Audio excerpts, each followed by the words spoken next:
What is up, everyone? Class is in session, all right? Class is in session. Today, I will be teaching for the first session of this live stream. I'm going to teach you guys how to get Claude to autonomously post AI UGC videos for you. So it's going to generate and post AI UGC videos for you, whether it's for your app or it's for, even products it can do as well. I learned this yesterday actually, so I kind of wanted to share it with you guys. Hopefully by the end, you will have a clear understanding of how you can connect Claude to powerful tools like Cdance, and then how you can get Claude to also connect to social media platforms like YouTube, TikTok, Instagram. And then I'll even show you how just by prompting Claude, you will be able to not only generate the AI UGC videos, but you'll also be able to do the research to find out what to generate. You'll be able to prompt Claude to then post the videos for you autonomously, schedule them on your calendar, all sorts of cool stuff.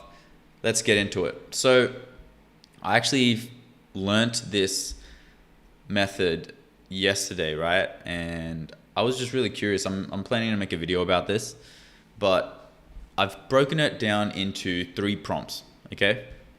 And everything's in the description, by the way, if you want the resources. I've got a link to everything you need, as well as a link to the prompt. What up, yo? What up, PN? How you guys doing? Hope you're doing well. But this is the first prompt, right? You're basically going to copy this entire thing, paste it into Claude, and you're going to fill out these sections right here. You want to mention, what your app name is and a description of your app. If it is in a category, you don't have to answer that one. Target audience. For me, I did like mums over 40. My app name was Plant Pulse, and it is a plant identifier app that lets you snap a photo of a plant and it tells you what plant it is. Then you can actually save it as one of your own plants, and then it will notify you when to water them, right? And so I pasted this entire thing into Claude, and it went and did market research on the competitors, okay? So what other competitors out there are, creating winning videos on TikTok, Instagram, YouTube? Like, we can go ahead and open this one if you want.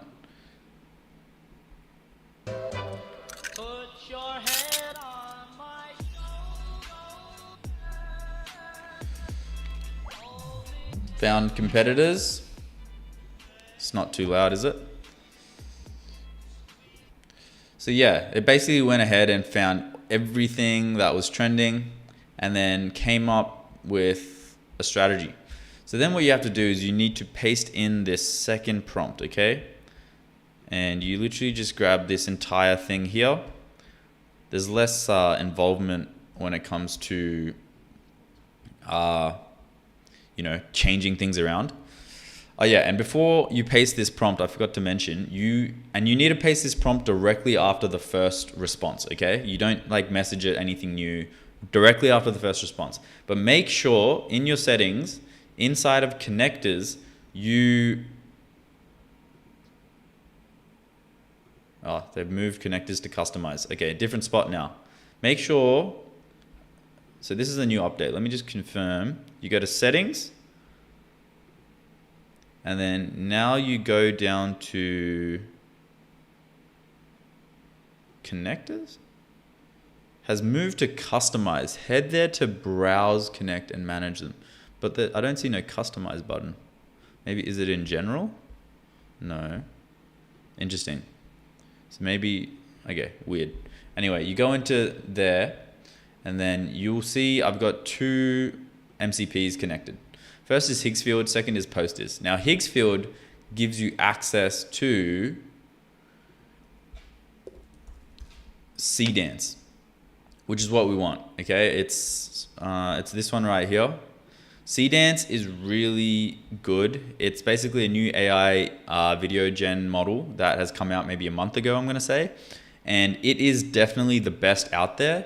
and it's actually a Chinese model as well. So it's on the cheaper end when it comes to generations. Like I think it's cheaper than VO3. I haven't fact checked that, but I do think it is cheaper. Like look at some of these generations. They look so realistic, right? And so what we're going to be doing is connecting to Higgsfield so we can utilize the power of Seedance inside of Claude to generate viral AI UGC videos based off of the research that we have done from that first prompt, right? And basically what's going to happen is we will connect to the MCP. So all you got to do is just search up Higgsfield MCP, click this one right here, and you want to copy this, go into this section of Claude, add custom connector, paste it in, and then it'll walk you through connecting your Higgsfield account. Now you do need a paid Higgsfield account. If we go to their pricing, I have the Ultra plan, which is pretty decent, but you can start for as low as like $15 a month. You don't get access to Seedance though, so maybe try Plus. You can like trial with the starter plan if you want, and then go to Plus.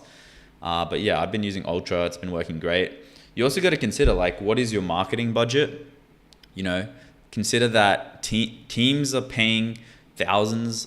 You know, when I was doing the marketing agency work, they were paying me tens of thousands of dollars a month. So, you know, can you fork up $99 a month to handle your entire marketing? I think you can. You know, at the end of the day, you need to spend money to make money. So yeah, I'd probably go Plus or Ultra. Don't worry about business. But then what you can do is you can connect Higgsfield, right? And the other thing is Posters, okay?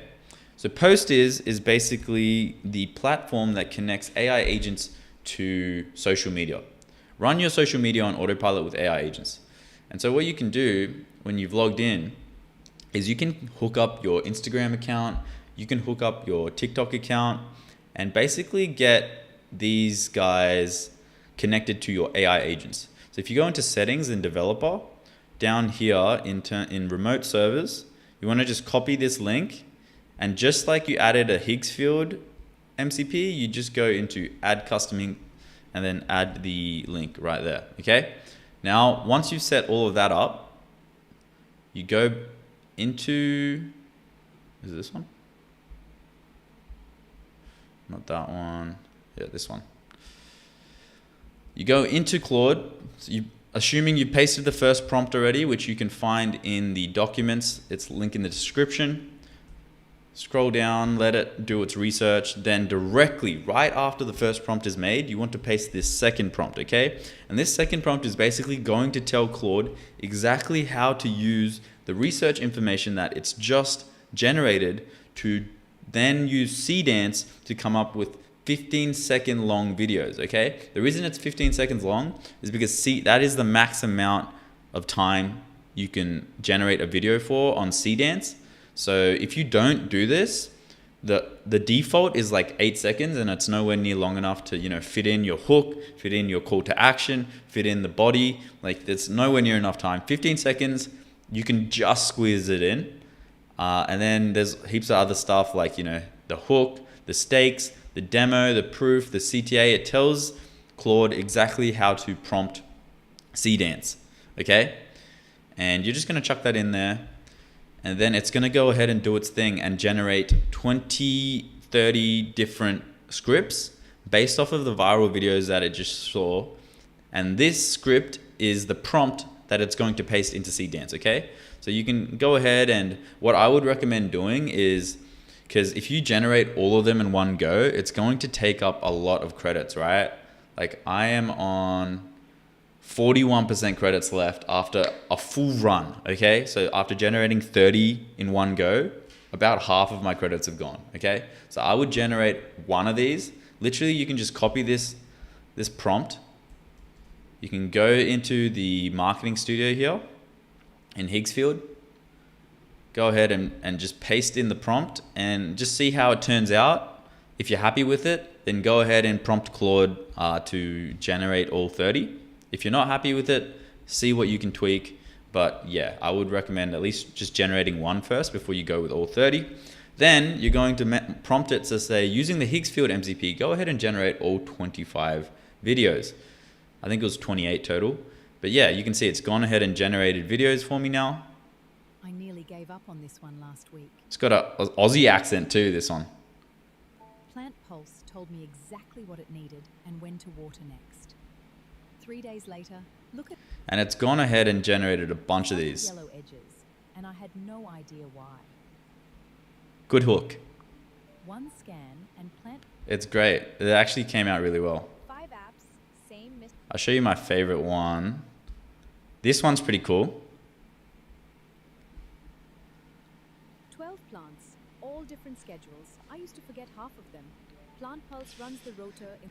Pretty good considering all you've done is prompted Claude twice now, right? This one's really cool because it like the hook and the imagery. I'm 46 and I have finally stopped killing every plant I touch. These look good. Plant Pulse tells me what I have, what it needs, and when. So it goes ahead and generates a bunch of these, right? And then what you're going to do is you're going to have all of these ready, 25 of them, and you are now going to paste in the final prompt, okay? Now this final prompt tells Claude exactly what it needs to do in order for the Posters connection to work. Now note, there is a bit of dickery involved with this one because Posters, like the MCP doesn't fully work. So I'll try and explain it, but basically what happens is TikTok is super strict about using an API to post through TikTok, okay? So what happens is if you ask Claude, post my videos using Posters MCP to TikTok, you're gonna get errors like this. So it's actually a two-step process. You need to get Claude hooked up to your Chrome, and you can do that by just installing it on the Chrome, where is it? Inside of extensions, visit Chrome Web Store. If you just search up Claude here, you'll be able to find it. It's just this one right here, right? And this gives Claude access to your Chrome browser. And this is important because Claude needs access to your Chrome browser to actually be able to put your videos on Posters. For some reason, I don't know why, the MCP for Posters is like not letting you upload them onto Posters for some reason. I don't know. I've reached out to the team. I've let them know. Hopefully it's fixed soon. But you use Chrome to connect to Posters and then it works perfectly fine. And so one thing to note as well is on your mobile device, if you're starting a new TikTok account, you need to warm it up, right? And you need to actually just use it like a human, okay? So what I would recommend is literally just going on your phone and just scrolling through it, liking some TikToks, you know, commenting like a normal human. And I would literally just do that for like 7 days straight without posting anything, okay? Because if you've ever started a new account before and wondered why you don't get any views, it's because TikTok or whatever platform that you're using thinks you're a bot. And so you need to come on there and pretend to be, I mean, you're not pretending, but you're gonna go in there and, you know, participate in the content and, you know, interact as if you were a human. And that will let TikTok and all these other platforms know, okay, this is a certain person, he's real or they're real. If they post a video, we can push it out. Because obviously there's so many AI faceless channels out there and stuff, so they want to make sure that, you know, they're not just being spammed by all this AI content. And so they're very careful about what they're pushing. So you need to warm up. It's critical, right? And the second thing is Posters lets you do two methods, right? The first method is you can post the video directly onto TikTok.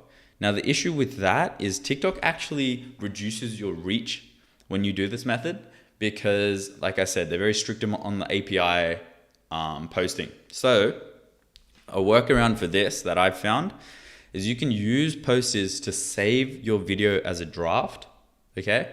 And once you do that, if you save your video as a draft, you can then go onto your mobile device, just pick like a trending song or something. The caption, everything's already filled out for you because of Claude, if you use the prompt that I gave you. And yeah, you'll find that the reach is definitely a lot better. And look, it's not as autonomous, but it's like 2 seconds of work, right? You just literally every day go into TikTok for like a minute, pick a nice song, post the video, done. You're going to get better reach. You're going to get better results. But yeah, I hope that helps you guys understand how to use Claude to generate AI viral UGC videos. Yeah, I just kind of wanted to share that with you because I feel like it was a bit of a breakthrough for me when I learned it yesterday. And these videos look really good, man. Like, dude, look, I saved some of my favorite ones. Like, look at this one's cool, dude. Look at this one. Like, first shot, does that not look like a sick hook? Like, that's a scroll stopper right there. I had 8 plants and 8 notes on the fridge. Plant Sick. Pulse merged them all into one tidy weekly view. Fridge magnets retired, officially. It's great. It's good. So yeah, I'm going to be pumping these videos over the next couple days on TikTok. And we're going to see the results. Let's see if it brings any people to download my app, and I'll just share it live as well. But yeah, hope that helped.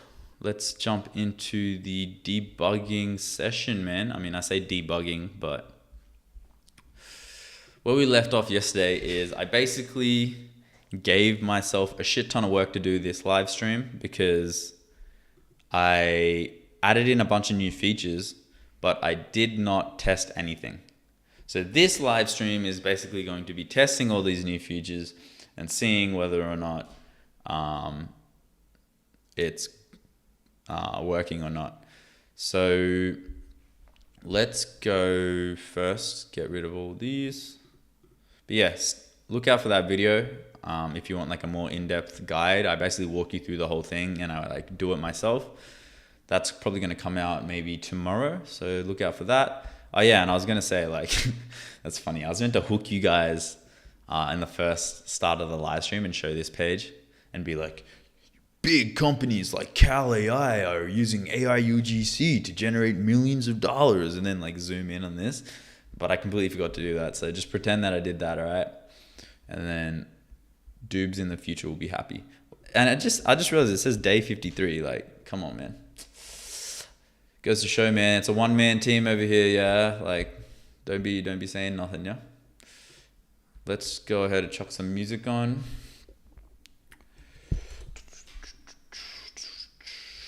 Man, I really want to just complete this app, and I want people to start testing it, because I know the moment people start testing it, there's going to be way more bugs to fix. So I kind of want to rip it off like a band-aid.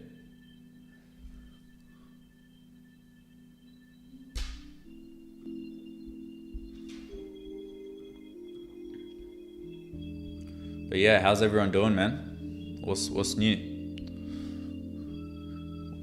Last live stream was a big one, by the way. I don't know if any of you guys noticed, but we had an average viewership of 50, which is actually the highest of all my live streams. I've never had an average that high before. So yeah, shout out to everyone that was in the live stream yesterday. Hope you guys enjoyed it. I had a good time. I feel like I get quite energized when there's energy in the chat as well, you know? So it was a good vibe. But I also don't mind a quiet stream too. Like, I feel like the quieter streams, I get to get more work done. Okay, so we got an issue here.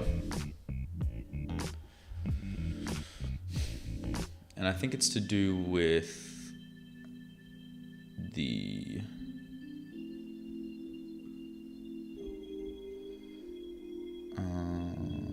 that's the drawing tool. I'm trying to find the mic tool. Voice recorder, here. I notice now I get asked like 50 different permissions for ACE, and it's kind of annoying, right? Like, why do I have to allow like 50 different things? It's asking to look in my downloads, it's asking to look in my desktop.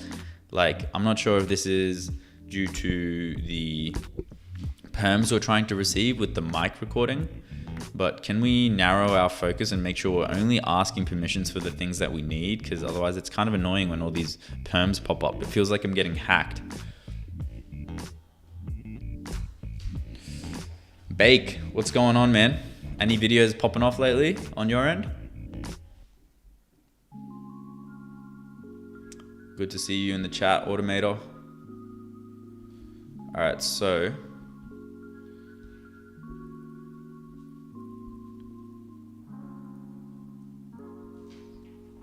one thing is this rail, which we can get to later.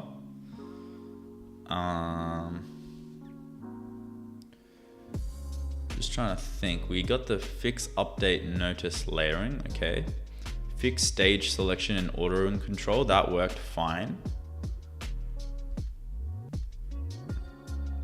So one thing I did want to fix is the synthesis between the debate button, right?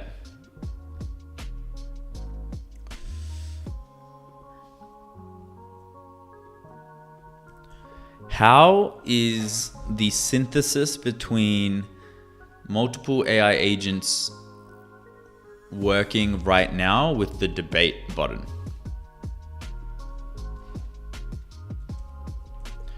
Because how I want it to work is basically there is a main agent that produces an output, and then the second and third agent basically provide feedback.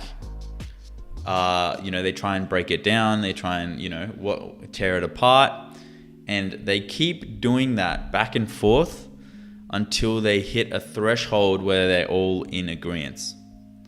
That is what I want the debate to be right now. I noticed in the chat when I go show agents, it shows me that they all kind of come up with their own prompt and they all kind of reply to the same prompt. And I don't know how, but then it gets decided at the end. But I feel like this is a better way where the main agent is kind of in charge and then the other agents are basically providing feedback. They're not, they're not ever the main agent, if that makes sense. And I think being able to go when double clicking and being able to pick the main agent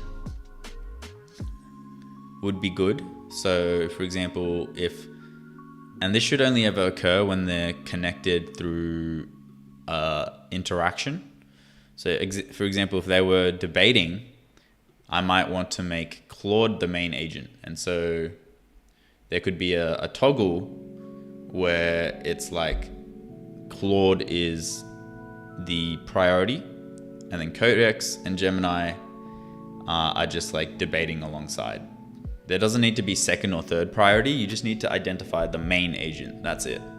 And so this could be something similar to kind of how we've got the synthesized answers and they get starred if it's the main chat. But obviously we need to find a new mechanism because we don't want users to get confused.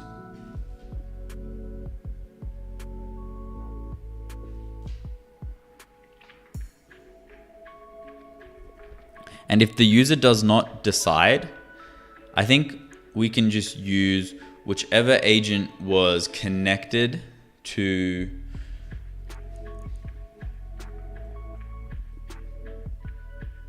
and if the user does not decide, I think we can just use whichever agent has the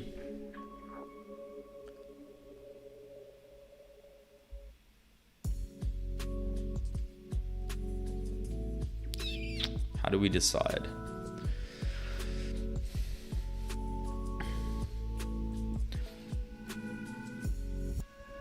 I think we can just decide for them purely based off of, for example, Codex, GPT 5.5 beats Sonnet 4.6. Opus 4.7 with GPT 5.5, it doesn't really matter. But yeah, we could decide for them. I don't think Gemini should ever be the main agent though. I just don't think it's strong enough. But yeah, it's up to the user to decide.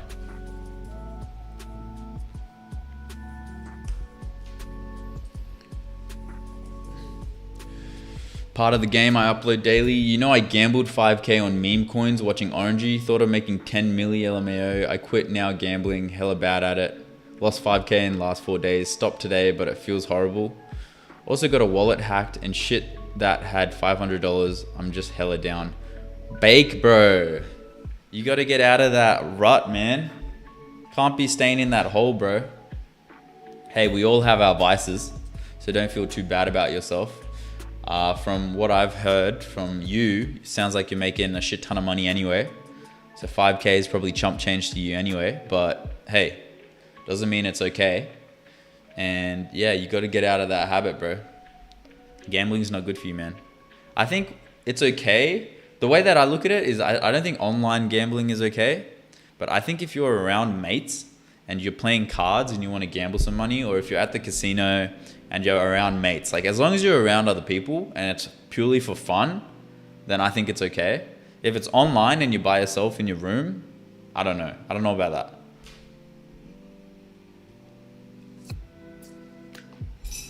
That's where I draw the line. Yo, Rocket, how we doing, bro?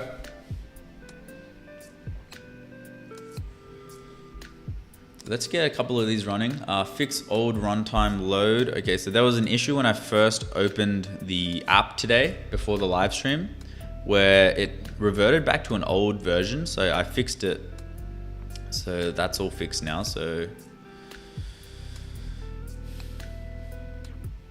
startup checks GitHub runtime first. If GitHub runtime is temporarily broken, time instead of overriding it with the bundled app runtime.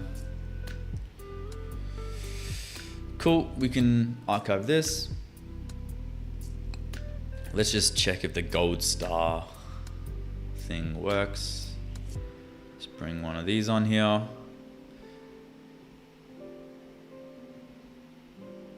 Yeah, nice. That's exactly how I wanted it to look. So we can connect these, create a stage. This is the priority now. I can click this. Yeah, cool. I can click this stage and delete it. Nice, there we go. So I did notice, however, when I delete the stage, these lines that were connected to it go as well.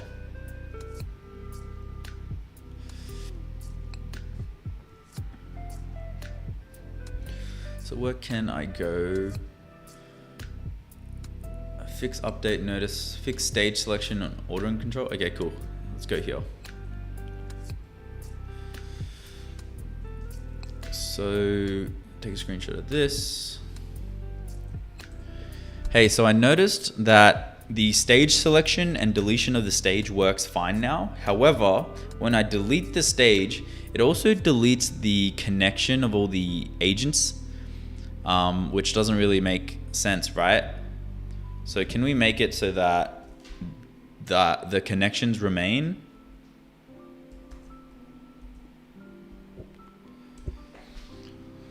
Fix update noticing layer. So we're gonna see if the updates are coming through. Persistent stage output handoff. Okay.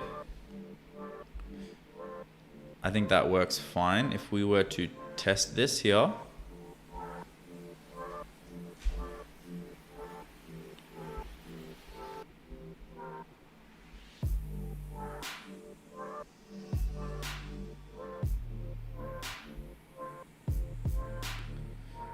Connect these. Okay, so that's one stage.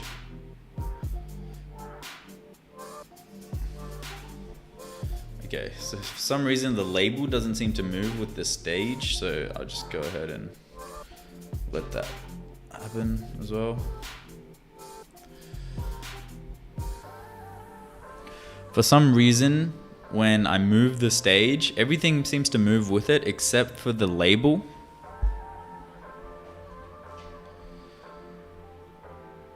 And now what we can do is we can get another AI agent. Let's delete Gemini for now.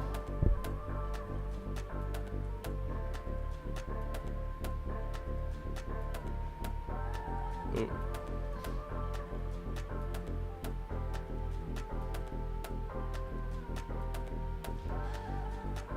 Connect these two. Boom, output. And then what we can do is we can connect an agent. And so to test if this works, what we can do is we can click on the agent and we can say, whatever numbers you receive from the output, add them together. And so now this is who we're prompting, right? So as the main chatbot box, we can say, actually we should probably create a stage. Then we can create a stage here. And this would be, come up with 5 random numbers. And now we should be able to see, okay, they're synthesizing. They're coming up with numbers.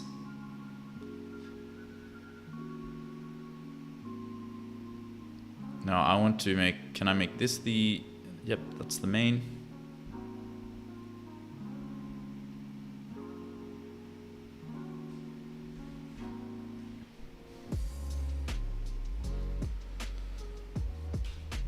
And go back to here.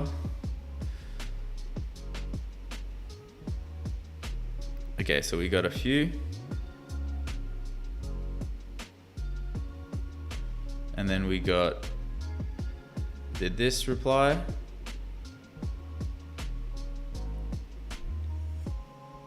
Okay, yes, it replied. All right, cool. And I like that there's 2 stages here that I can switch between. That's actually really handy dandy. Handy freaking dandy, bro. I love that. I didn't even prompt that and it just came up by itself. Gotta love AI sometimes, man. So, does this flow feel broken to you guys at all? Like, I'm just trying to think if this is the optimal method of this happening. So if I got another agent, right? And let's use Claude this time. And I got another output. And I made this the star output. Connected it to Claude. And then Claude connected here. Could I now do a third roll on?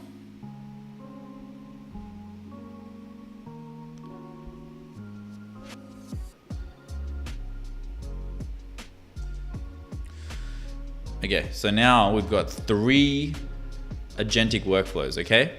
And so how we're gonna test this is these 2 are gonna come up with a number.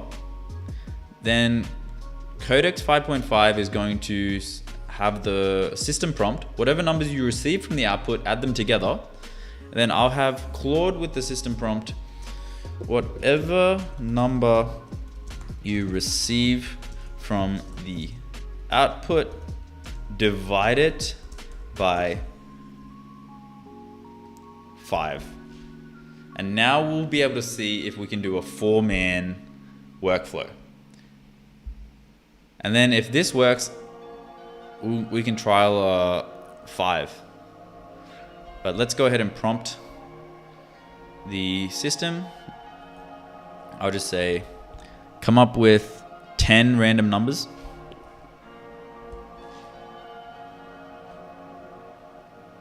So you can see it's going. It's come up with 10 random numbers.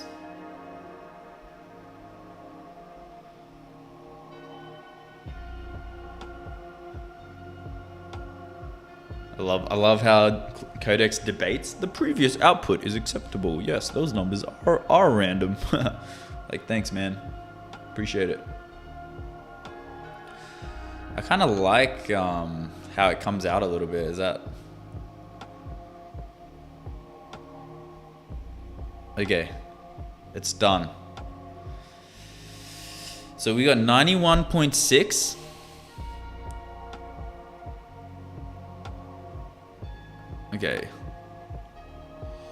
Okay, so I see what went wrong.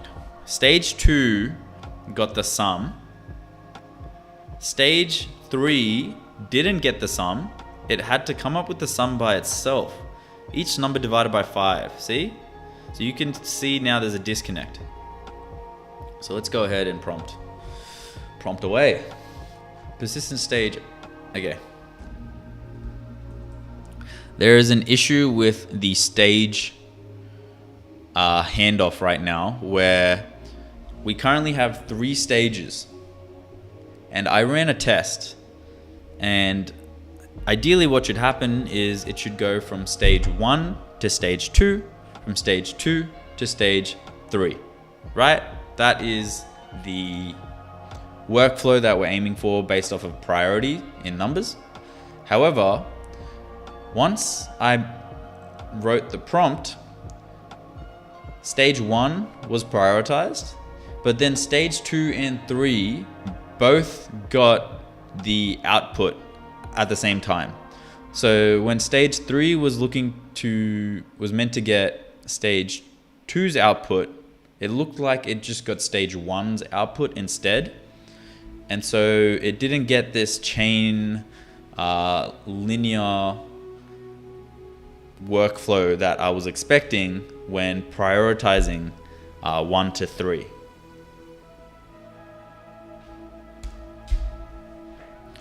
Okay, let's see how that goes.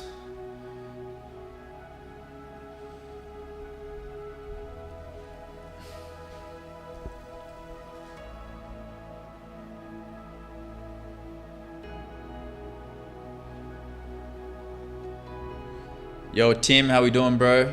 Slept in, sorry, been sick last few days. Oh no. Don't tell me you got the hunter, mate. Don't tell me you've got the hunter.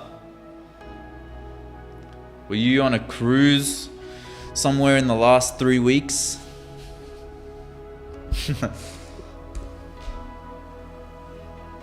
Slam, how did you make your 47K? Read the description. If you scroll down a little bit, there's a few links at the front. But scroll down and you can see like a full essay on everything that's happened up until this point.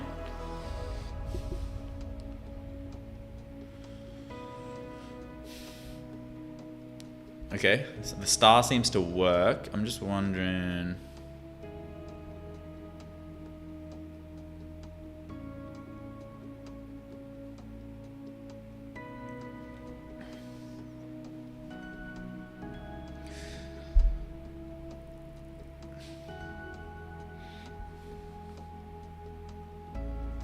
So the star doesn't work fully how I want it to. I'm just wondering, like, because we've got the stages here, right?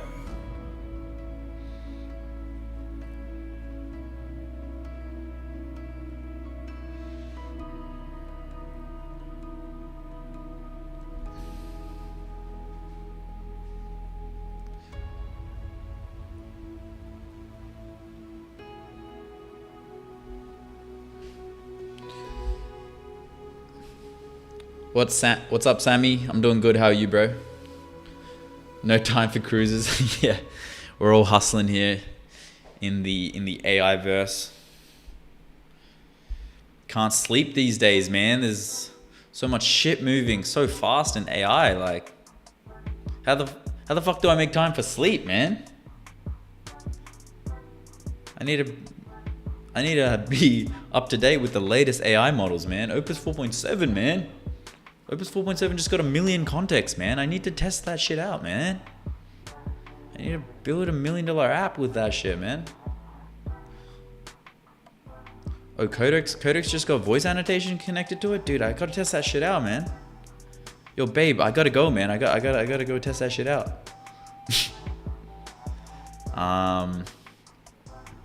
So there's an issue that I'm facing. All right, guys, let me try and fill you into what I feel like the problem is with this app right now.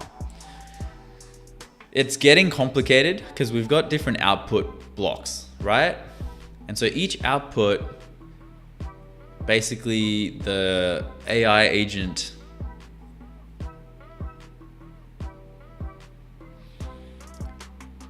has an output block which you can connect to, and then that output block can be connected to another agent which can build off of the previous output, right? However, the problem that I'm kind of facing now is like, which output do we show? I think in the main chat, we should always show the final output. And I think if you want to see what someone's output was, you could kind of double click on the output block and it will show you like on the right hand side, its history. Does that make sense? Because I don't see why, if you're going to go through this system, but also like you can just do these different stages.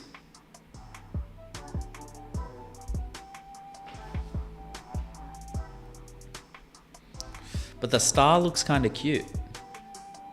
So now I'm like, okay, do I have to get rid of the star? Star looking kind of cute.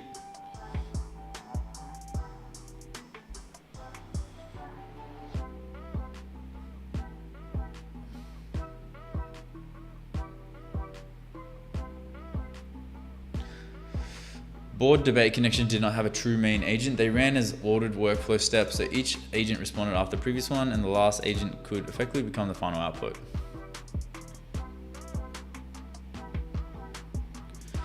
Clicking a debate hub opens the menu where you can choose the main agent. Auto picks the strongest non-Gemini option. Current default favors Codex GPT 5.5 over Claude, and Gemini is not chosen automatically when Claude or Codex are present.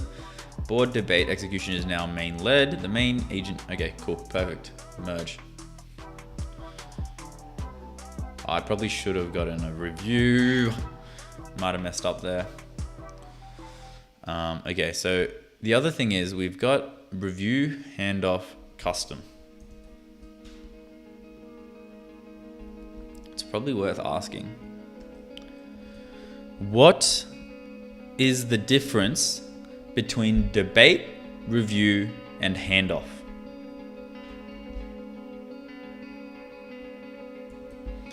And can any of these be replicated already?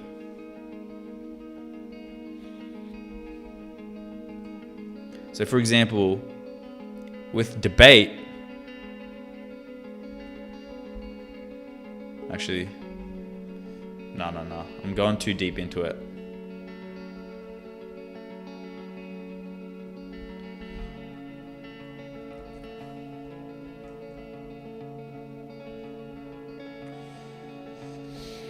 The only way I see these being valuable rather than on top of custom is if it provides like a new flow. Because if it can be made already,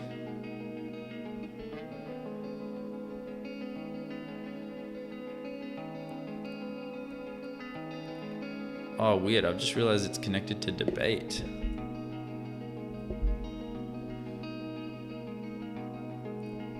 Okay, so let me try something.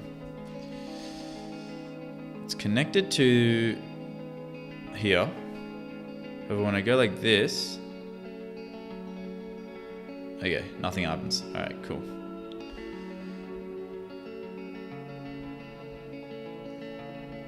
They are presets for how the next connected agent should treat the previous output. The next agent challenges the prior output. The next agent audits the prior output, risks, missing cases, weak reasoning, concrete improvements. It is less adversarial than debate. Think quality check rather than argue the other side, okay? The next agent treats the prior output as accepted input and continues execution. Should not restart or critique heavily. Take this plan spec result and do the next step. So handoff doesn't feel right here because handoff automatically already happens when connected to the output. So it doesn't really fully make sense to have handoff between two AI agents because handoff already occurs when connected to an output block autonomously. The app already is able to identify what a handoff is. So we should remove the handoff option entirely inside the interaction labels between two AI agents. We should just keep debate, review, and custom.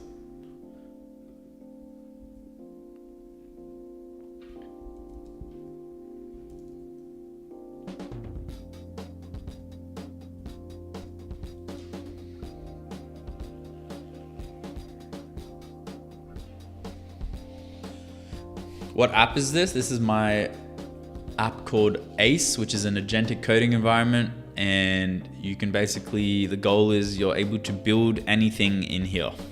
Anything at all.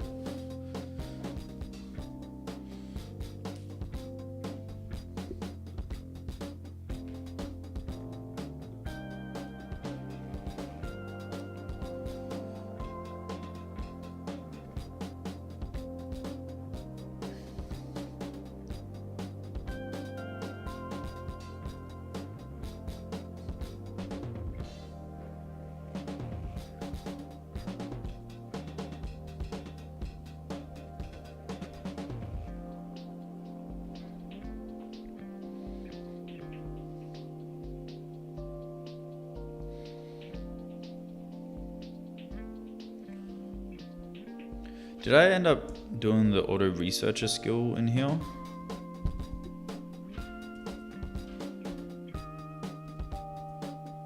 No. Okay.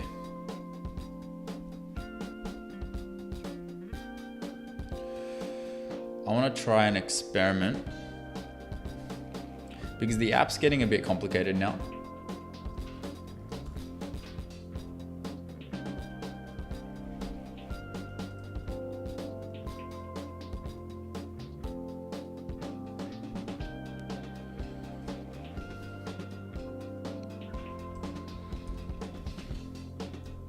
Using the principles from Kapathi's auto research skill, where it runs experiments and then comes back with a result, I want you to run and look through the app itself and its functionality and come up with debates on why things are a certain way, and make sure the debate is in a non-technical format. So me, who has never done coding in his life, can understand what it is you're saying.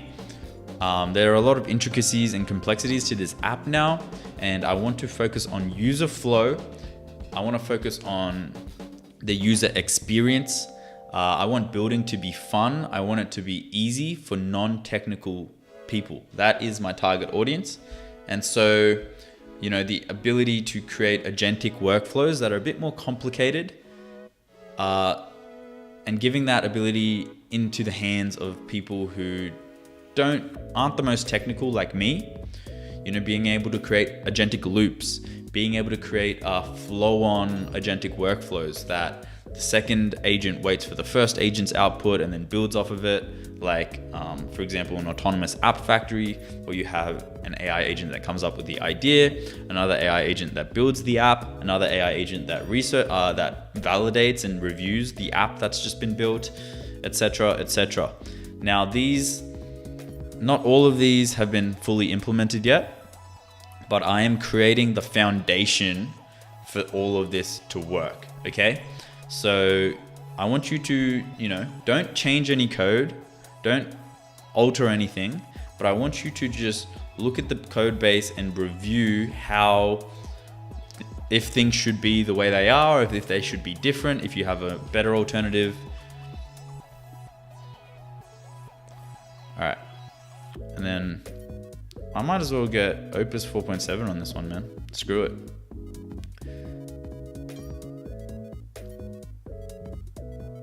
Get out of the way. And then we might try Max.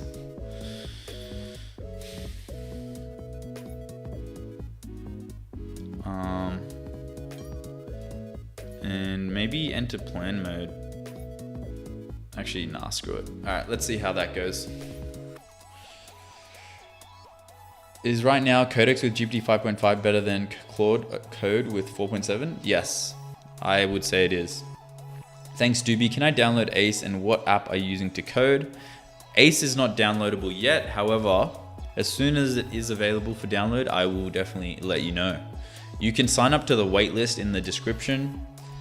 It is like the third link. It's sign up to my beta test. Sign up to beta test my apps. Feel free to chuck your email in there and I'll shoot you an email the moment it is available for downloads. Okay.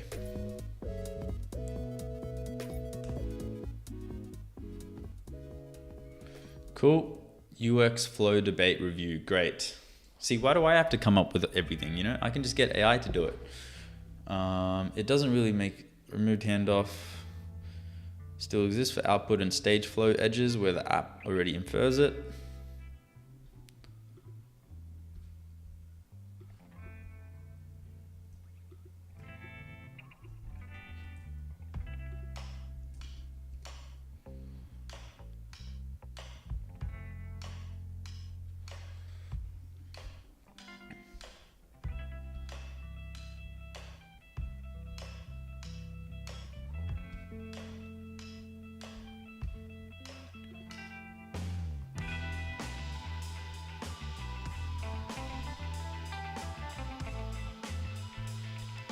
So now I want to get a review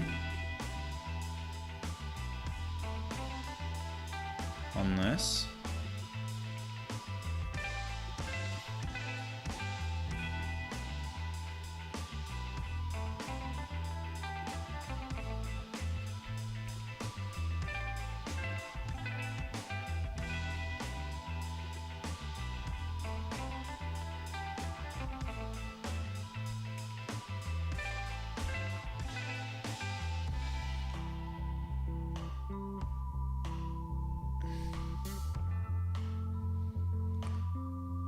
Probe is likely cause of the macOS Ace would like to access data from other apps. Prompt it was not microphone related. Okay.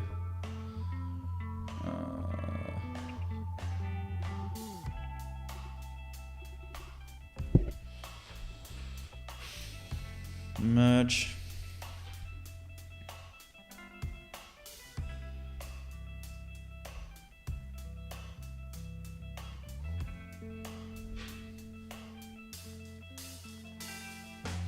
Ace is like N8N with steroids. Yeah, essentially Ace is looking to be N8N, but if N8N and Myro had a baby, it would be Ace.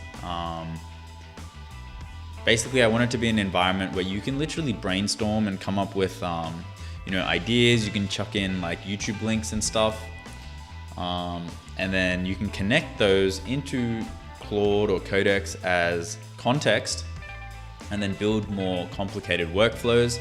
And because it's an app that you download, you don't need APIs. You can just connect your Claude subscription, which N8N you can't do that.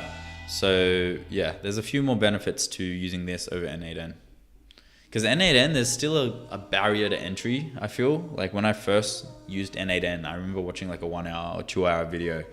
And I feel like I want this to, you literally come in and you understand how things work. There's like a quick tutorial that's like 2 or 3 minutes long explaining the app, and that's it.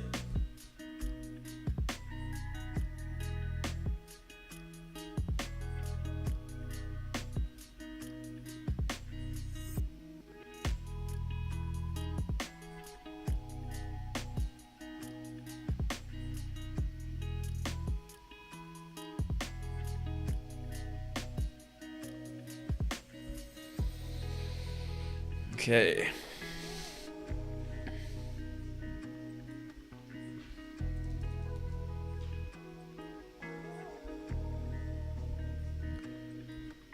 Okay, I might get, did I get a review on this? No.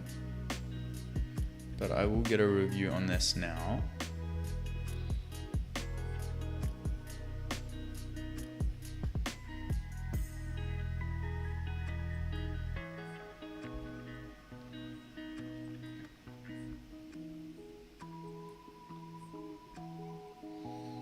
Okay, the update pops up nicely now. Add Ace Home Project Grid. Show start synthesis output in chat. And I think this is...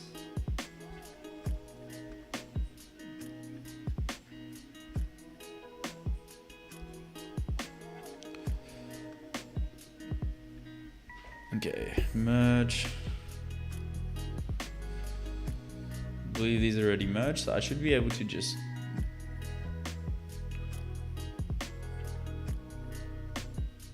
access data from other apps.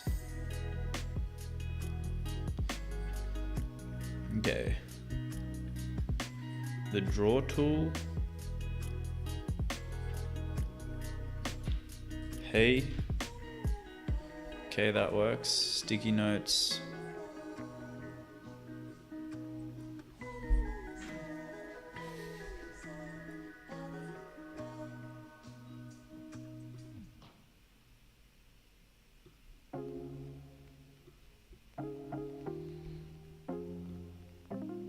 Okay.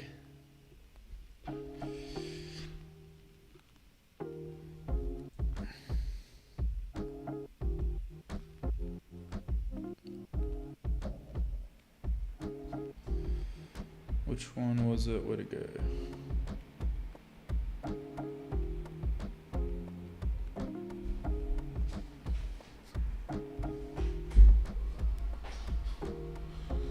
Gotta lock in, man.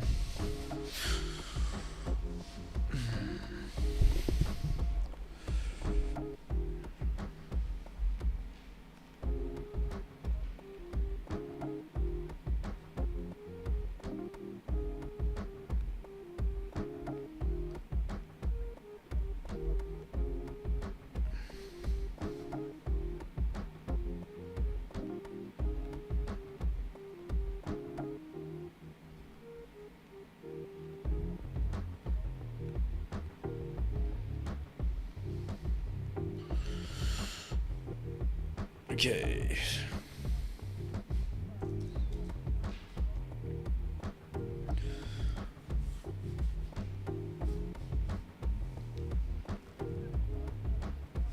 Good morning, fam. No, I'm not up late. Been up since 5:15 a.m. Damn. What you working on, Slyphon? What's new with you, bro?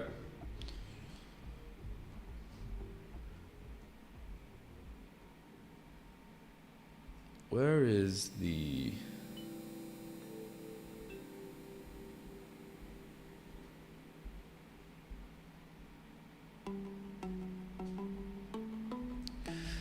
So currently the sticky note tool, I have to use the right hand side pop up to write inside of it. But with the square, I can just double click to type. And I think I prefer that if we could use that with sticky notes as well. Double click on the title to type the title. Double click on the text body to write a note. I don't think we need the pop up on the right hand side to come up at all. It's just a sticky note.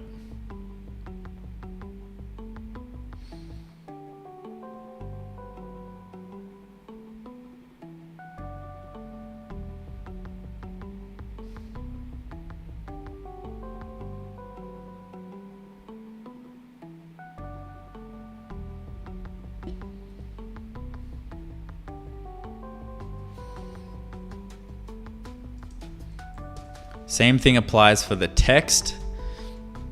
Just double clicking to type, and I don't think we need to, even mention that really.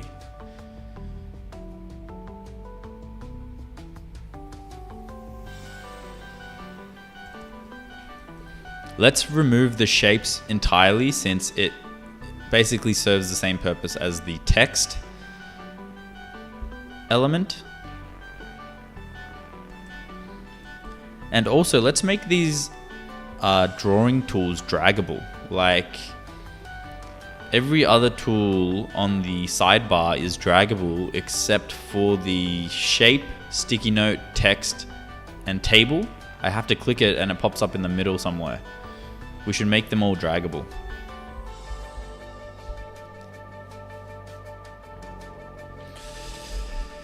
People, memory problems, pivoting into streaming, life and family, the lot. Nice. Life on going into the streaming. How's that going for you, bro? Have you started yet?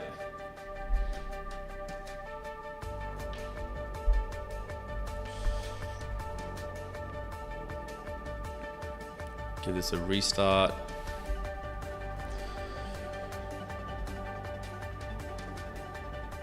Let's go light mode, actually. I think I prefer light mode right now. So handoff remove. So if I was to go in here, I can go here.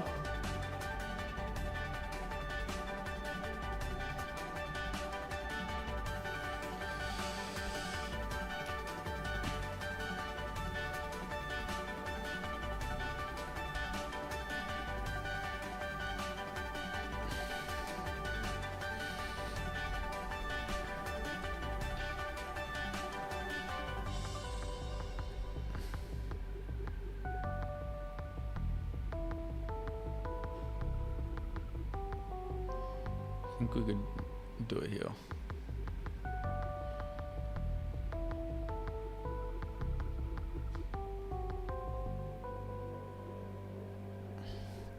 Okay, so this is how the label currently looks when I right click on it. And I think there's too much text. So for the main agent, rather than the same setup we have with the interactions, we should just have a left to right logo of, you know, Claude or Codex, and the user can just select either one of them like a toggle. Also, it's not interactive. So when I hover over with my mouse, it should just hover over and highlight that section, and then I can just click on it to lock it in, and it shouldn't just fully erase the menu bar unless I click out of it. So same with the main agents, I might want to click Claude and then toggle down to review, except right now how the system works is if I click Claude, it toggles out of the menu, and so I have to now click back into debate to then change it to review. So we need to change these things. Dynamic highlighting of the options based off of the mouse moving, and being able to click to lock it in, but it doesn't get rid of the menu. And let's make the main agents logos from left to right, and the user can just select whichever one. And obviously this would update based on which agents are connected.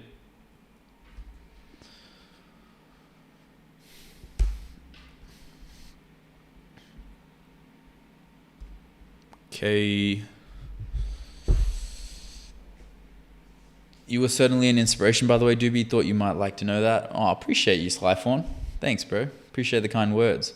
Any tips on keeping up with where you are in the build? I have sharpened the axe so much lately. If I'm unable to work on my second brain, I reread to make sure I don't lose ideas or processes. There has to be a more efficient way when I have so many department chats dealing between R&D, think tank decisions, build chat, etc. Have you heard of Obsidian? So yes, this is definitely a problem that I have faced myself. And I have heard of a good article that tries to solve this problem. Yo, new Claude update, new in Claude Code agent view. One list of all your sessions available today as a research preview. That's cool. All right. But inside of here, I believe there is a article. I think it is how to build an Obsidian knowledge vault that gets smarter every day without you doing anything. So I think it might be this article. Yeah, I'll chuck a link in the chat. Hopefully this helps you, Dusty. I think that might be what you're looking for.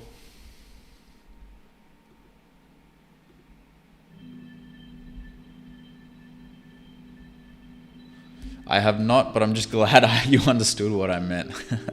It's funny.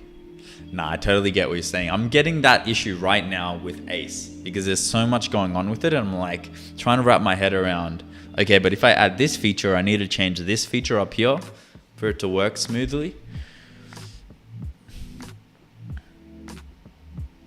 Okay, so this was to do with, there's an issue with the stage handoff right now. So if I was to run this again, come up with 5 random numbers.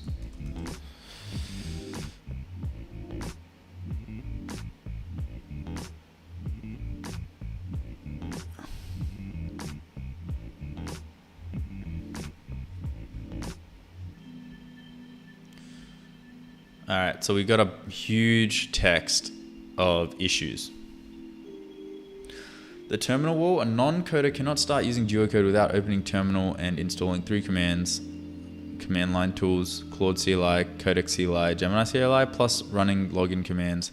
The welcome screen is friendly, the setup is not. That's a good point. Can I pin this? All right, we're gonna pin this and just kind of go through it one by one. The terminal wall. Okay, so 2 products in one shell, chat mode and board mode feel like different apps. Chat auto routes intelligently. Board is a serious visual builder. There is no bridge. You have iteration, not loops. The app can refine an answer 3 to 10 times inside one stage, but there's no real loop where an agent's output feeds back into an earlier agent. The data types for a loop connector exists, but nothing in the UI creates one. You can build a factory once, but you cannot save it. No save as template button. Tomorrow you rebuild it. Okay, the chain forgets as it goes. Stage 3 only sees stage 2's output. The reviewer cannot see the original idea, only the build app, so it grades against its own guess of intent. That's a good point.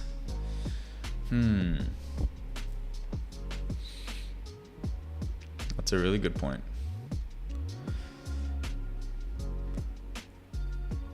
Now, new users see a friendly for changing it. Your target user does not know what terminal is. The welcome screen carefully avoids jargon, then immediately asks for terminal commands.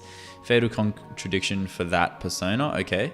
Pick a path. Either build cloud routed onboarding, sign in with Google app handles authentication invisibly. You absorb model costs and charge a subscription, or admit the audience is technically curious and write the welcome accordingly. The middle ground promises friendliness, then yanks it away. Okay.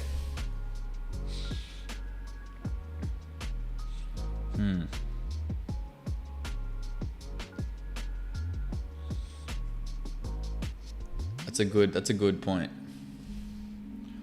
That's a good point. I don't know how we can actually tackle that. I have to have a think about that properly. Refine debate interaction menu. So let me get a review on that.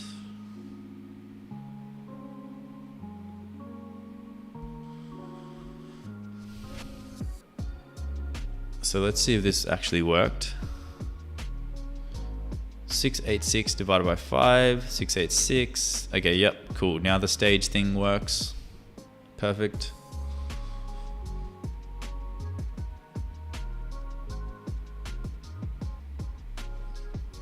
Okay, so I can move the stage, everything moves. I can press this, everything deletes still. All right, so.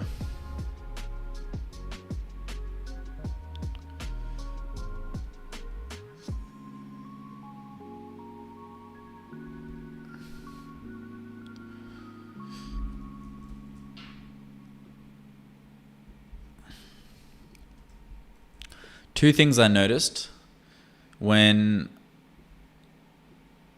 connecting to agents inside a stage, and I've moved the stage, it looks like the debate button kind of gets added to wherever it was originally spawned from or something like that. I'm not entirely sure. And then when I delete the stage, all the connections between the agents still get deleted. So we're no longer just deleting the stage, we're deleting the connection between the AI agents and the output block, which is a little bit annoying.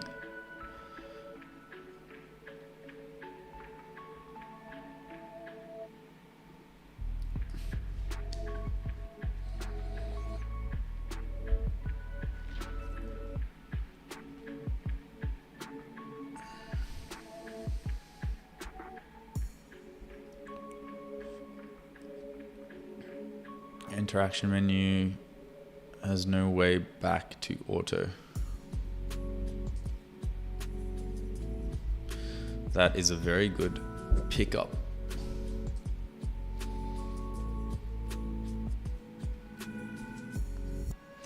Refine brainstorm note tools.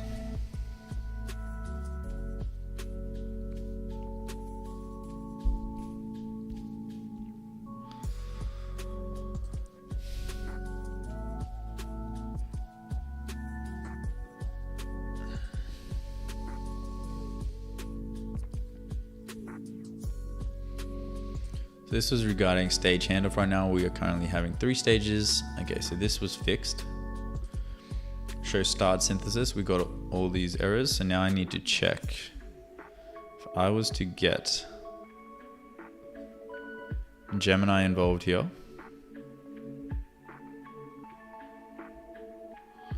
And I just said,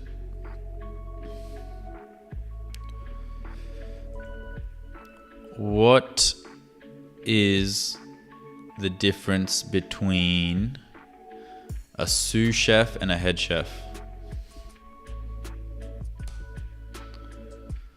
See how they're all running even though they're not connected?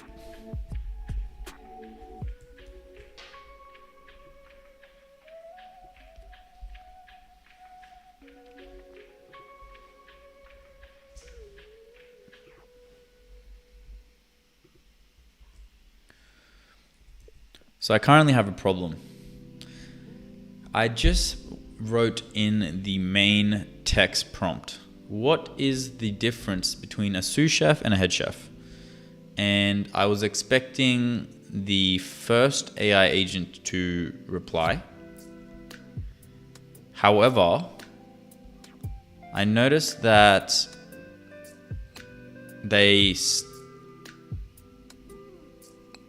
actually, I know what went wrong.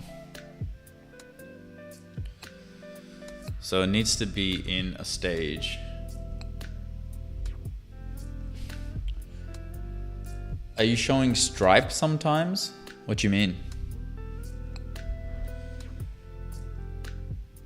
So I currently have a problem. I just wrote the main text.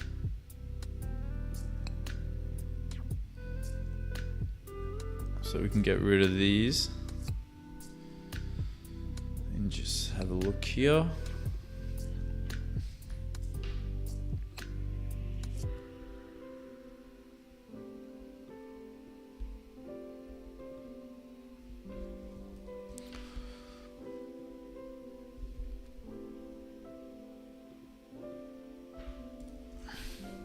All the output previews are outdated, even though new outputs have emerged.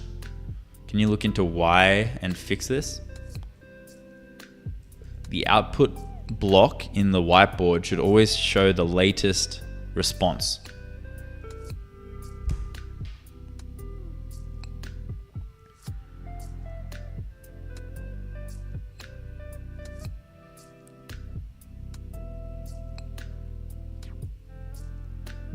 Okay, we can merge now.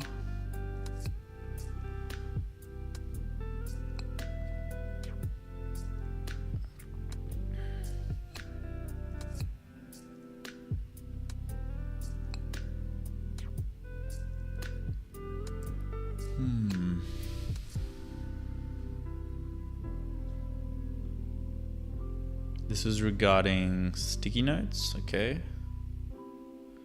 Lose the prior placeholder body text.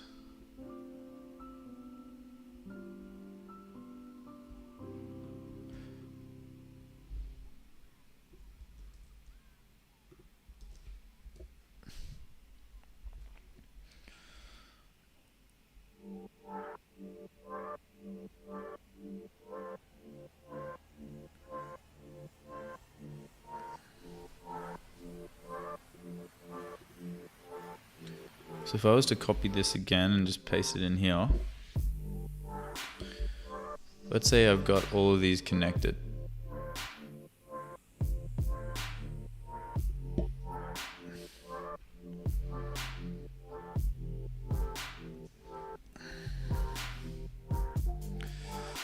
So whose response do we listen to?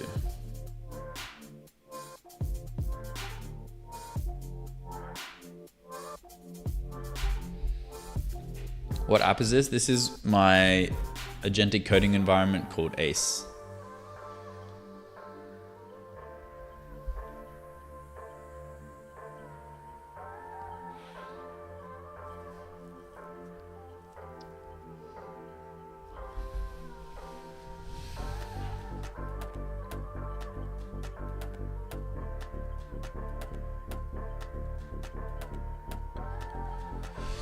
when you create an app/web app, how do you manage the security part, for example, for a login? Yes, that is actually going to be one of the challenges that we are going to explore with this app.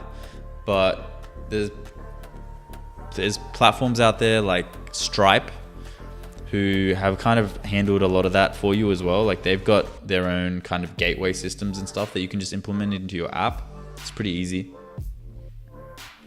And they've made it quite AI friendly as well.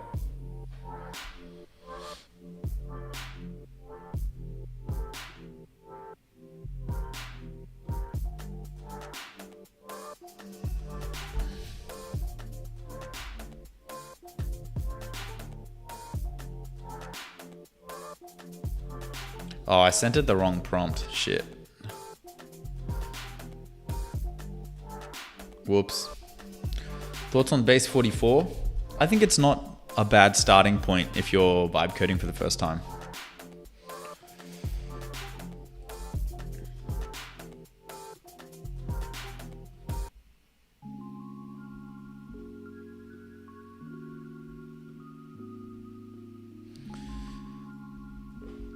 What is 756 times 4,000 divided by 3?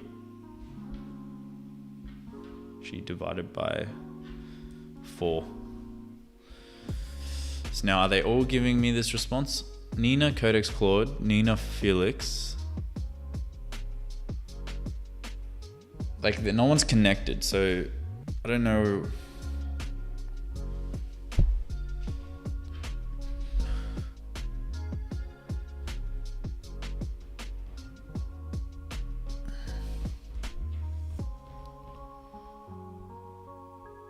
This one about 2 things I noticed.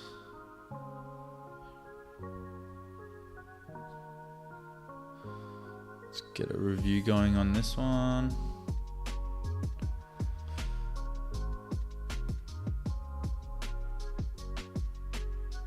Merged. Okay, continue.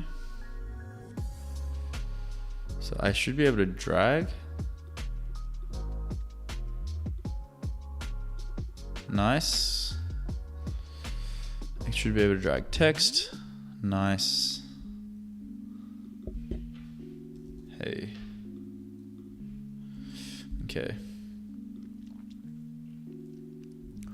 One thing I've noticed with the sticky note tool is it gives me like this box outline to type inside of. I don't think we need that. Like we should just remove the box outline entirely, so it feels like we're, you know, actually writing on a real sticky note. And the other thing as well is with the text file, it says the word text at the top, and then it has a section at the bottom to type inside of. I think we should almost change text to header or title or something.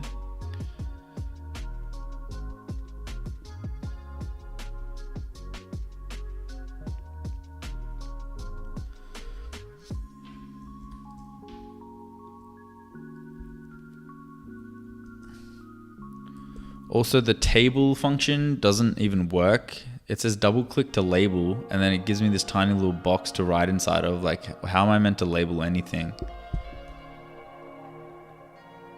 It only gives me one single bar to label. I should be able to click each individual square inside the table and label it accordingly. And also, there's no room for expansion. What if I need more than 3x3? There should be a little plus button at the edges when I hover over it that lets me add a row or a column, depending on which side I'm on.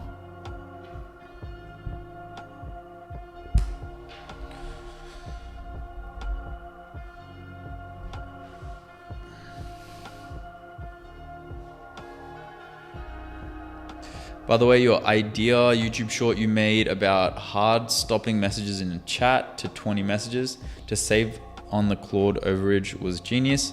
I really appreciate your transparency, though I have 50 dev chats. Ha. 50? Bro, that's insane.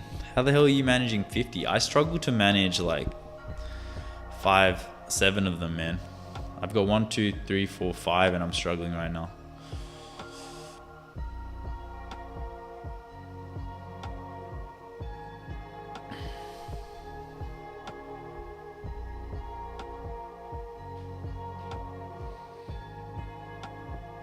Is this merged? I think this is merged. Let me just double check.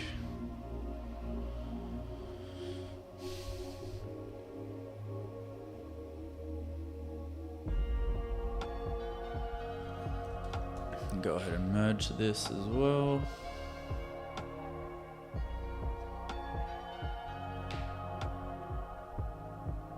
I think we can think about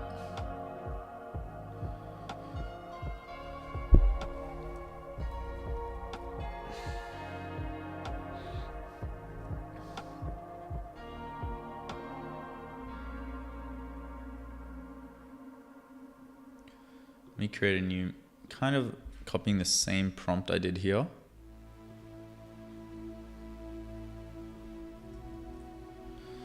Use the principles around experiments and its functionality. App, I want to focus on user flow.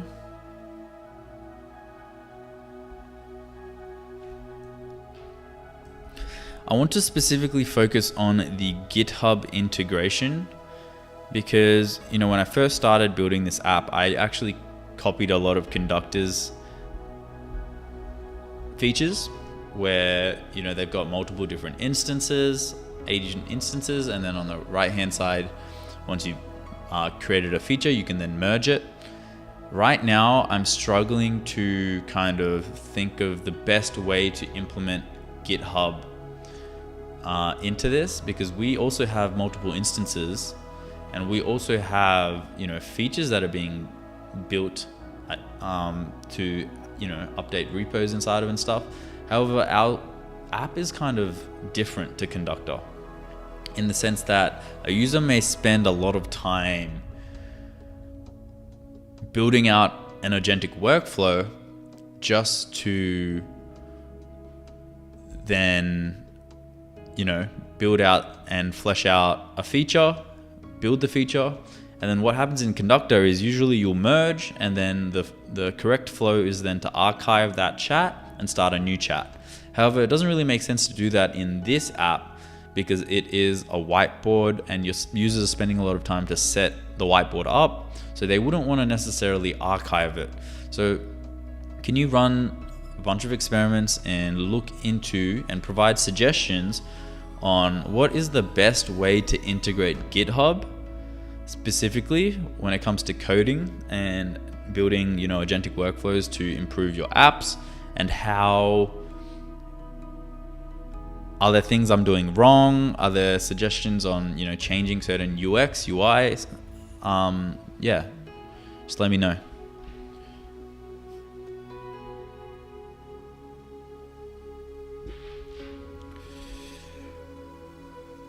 All right, cool.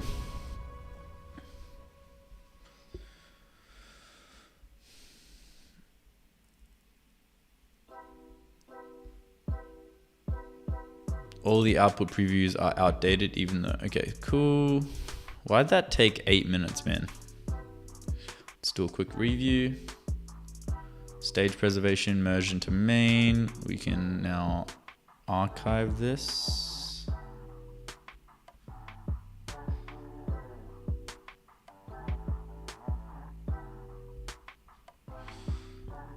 Continue, refine debate, interaction menu. Working on $20 plan is a pain. Dude, how you got 50 chats when you're on $20 when you're on a $20 plan? There's no way.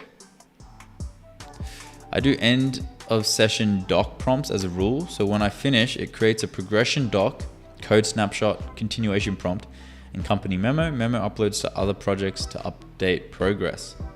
That's a cool system. That's a good system. I don't mind it. Installed Duo code should pick this up through the normal runtime. Okay. Just continue.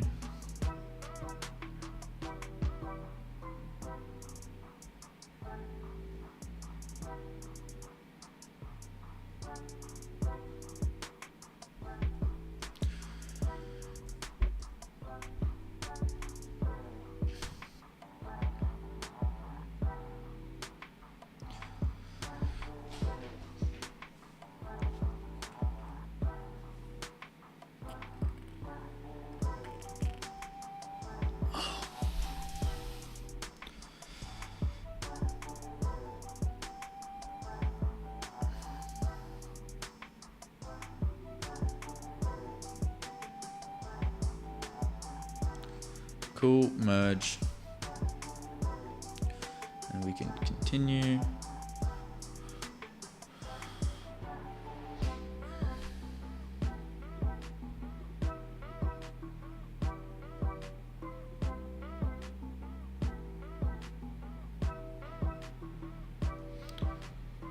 Right.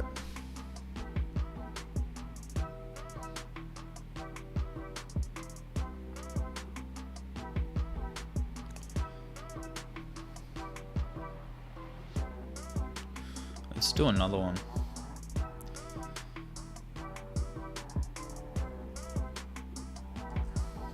I'm gonna help AI just understand my app better.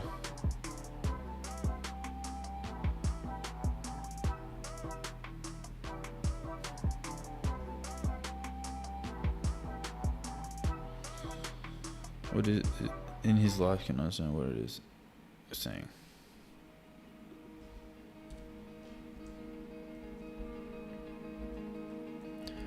I want to specifically focus on agent instances.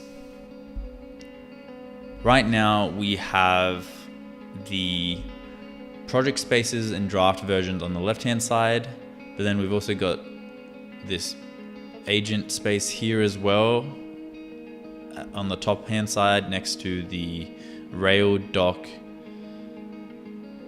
Actually, we should probably take it one step at a time.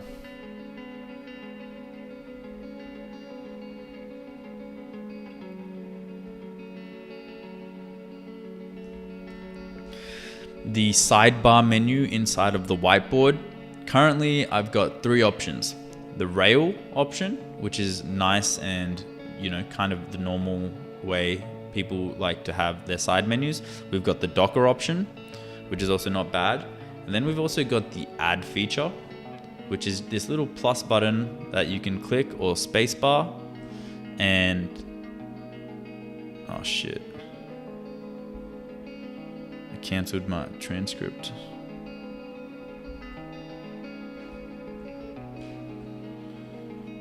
You can click on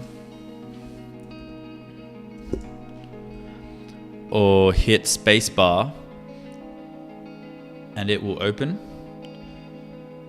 Which suggestion do you think I should lock in for this whiteboard app?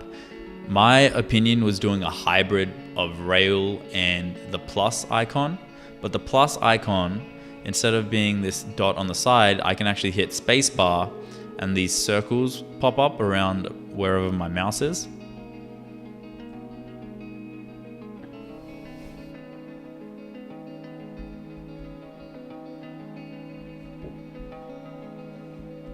Okay, let's see what it says.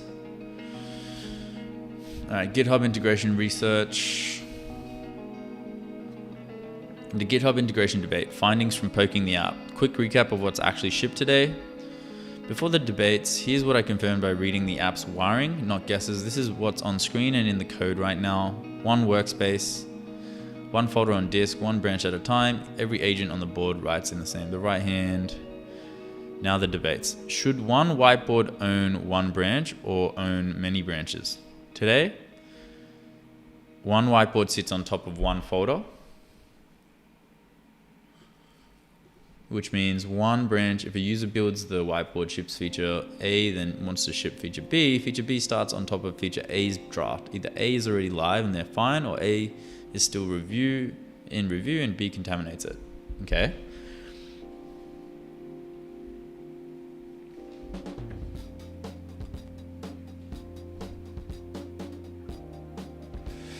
If you aren't running that many chats, then that tells me that you have a much more efficient way of going about this. I've been working on Orion for 4 months. It lives on my in-home server though, just my old Acer Predator laptop playing as a server. That whiteboard app is new to me. Yeah, it's this. The whiteboard app is what I'm vibe coding right now. It's called Ace, and I'm basically just trying to build a environment for non-technical people to be able to build more complex workflows using AI. I am using Codex inside of Conductor is the program I'm using. One whiteboard, many tasks. Each task gets its own draft version.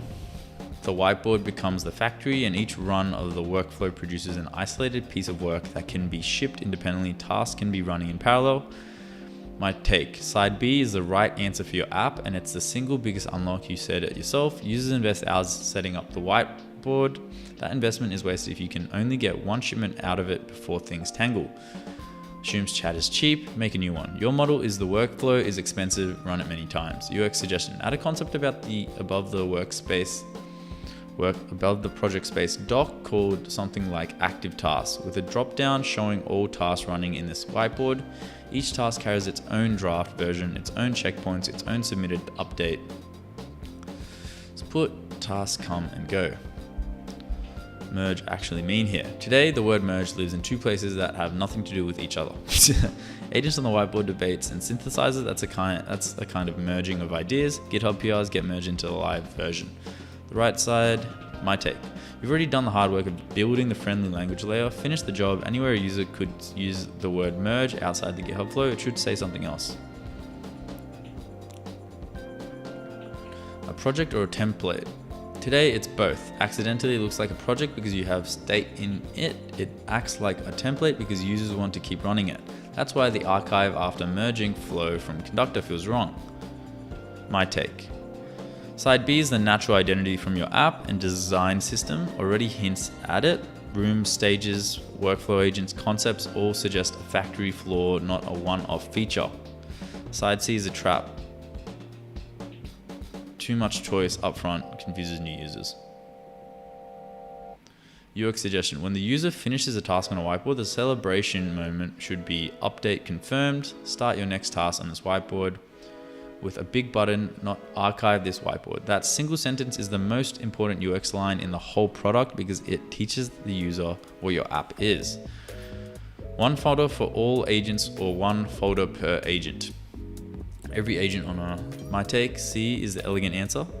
Debaters share a read-only view of the folder, but only the implementer agent gets write access. None for now.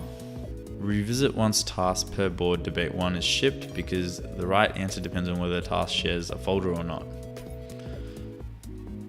Ever see branches? Today you hide branches behind the draft versions. Great instinct, but the drafts tab in the Git panel still shows the real branch names.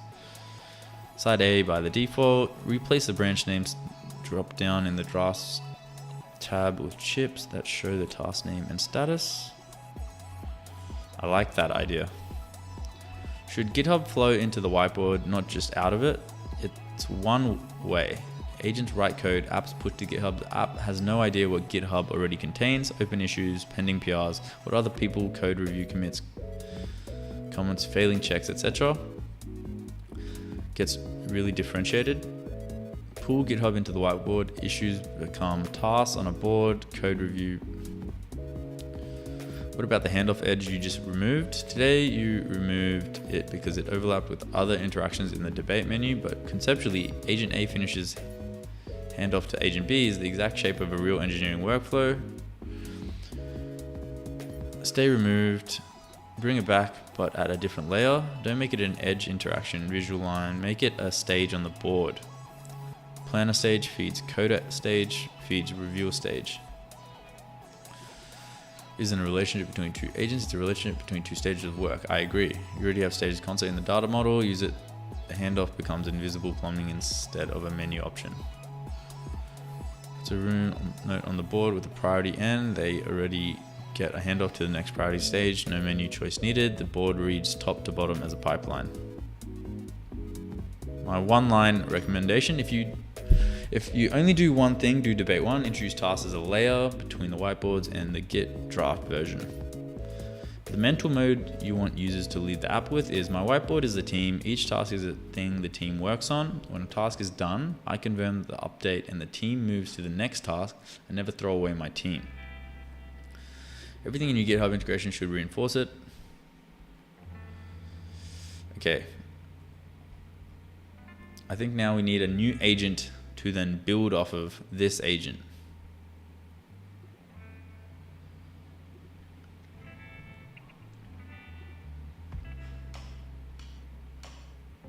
Okay, so the chat summary explains to Codex what we have done. Review the chat summary with Claude's review on GitHub integrations. I completely agree with debate 1, debate 2, and debate 3.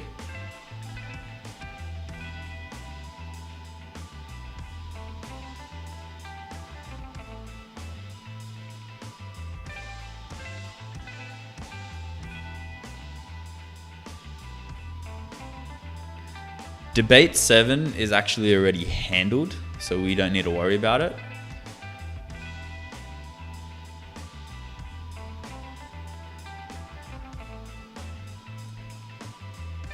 Debate 5, we could explore further, and you can ignore the rest.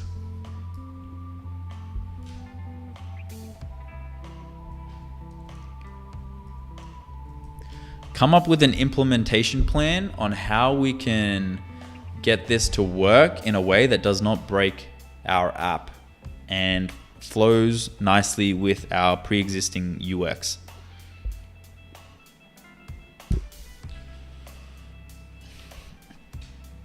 Yo, good night, PN. Have to go to bed, but enjoying the streams as always. Continue the good work, Doobie. It's inspiring, learning something new every stream. Glad I could help, bro. Have a good night. What Mac am I using? I'm using my MacBook Pro right now. Hey, Dusty, joined as a member. Welcome to the club, bro. Welcome to the club. Now if you make a comment, I'm pretty sure it shows like as like a special like highlight or something.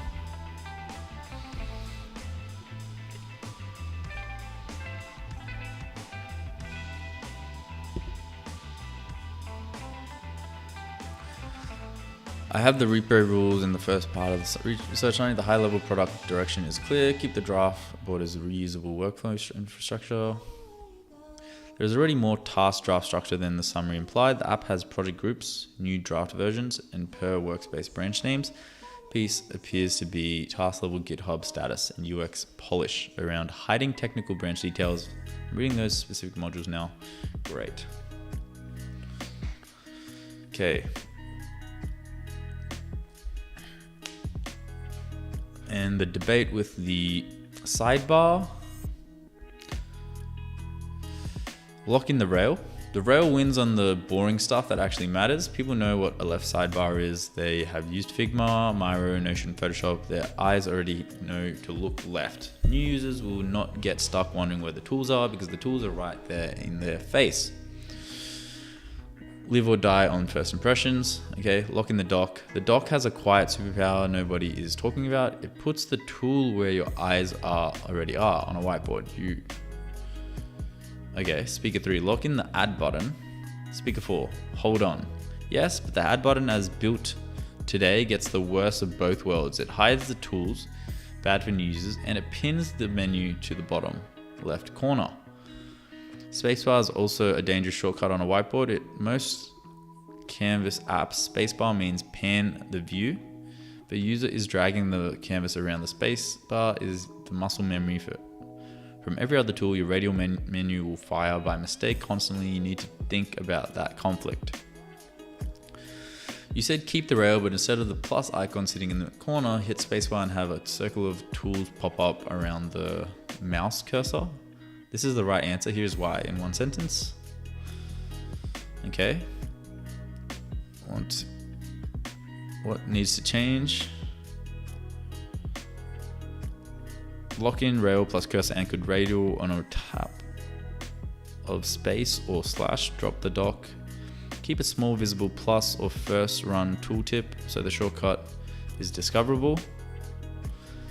Friendly front door for new users. If you want, I can prototype the cursor anchored radial behind a feature flag so you can compare it. Okay. Let me now get codecs here. Let's go ahead and implement the hybrid idea mentioned in the chat summary.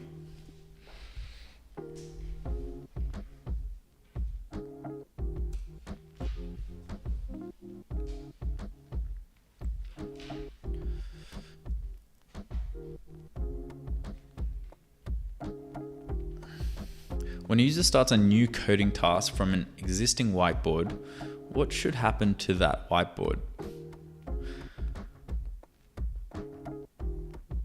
One project level whiteboard stays reusable while each task gets its own code draft, transcript, and GitHub status. Yep.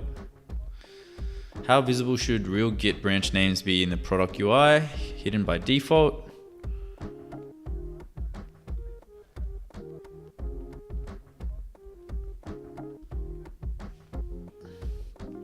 Okay.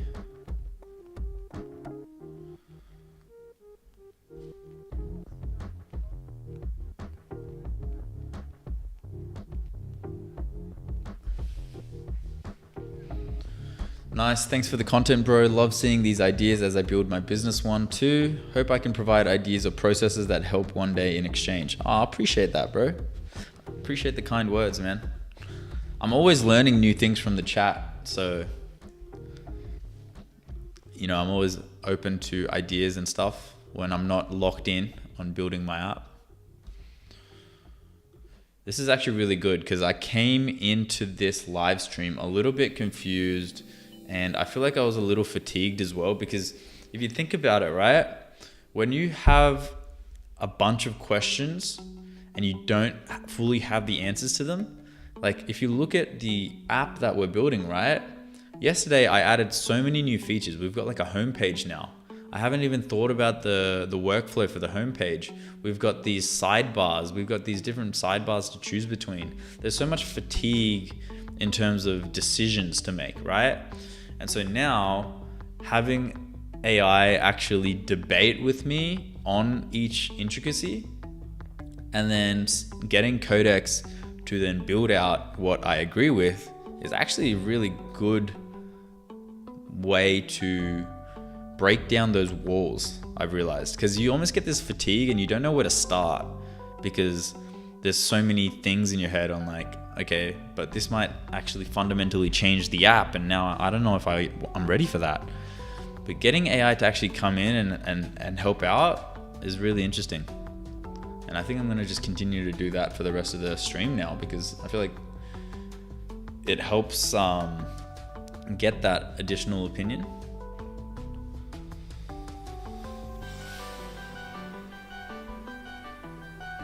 GitHub tasks and shared whiteboard. Summary: treat each coding project as one reusable whiteboard workflow plus many isolated tasks. Keep the existing Git work tree model for code isolation, but rename the user-facing concept from draft version to task. Hide branch names by default. Show them only in technical details or when the user enables an advanced setting. So they had one here. Debate 5, I think. Debate 5, right?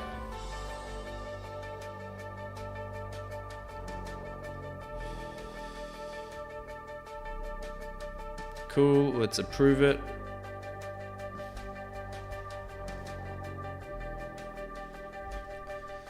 So now I think we can get rid of this.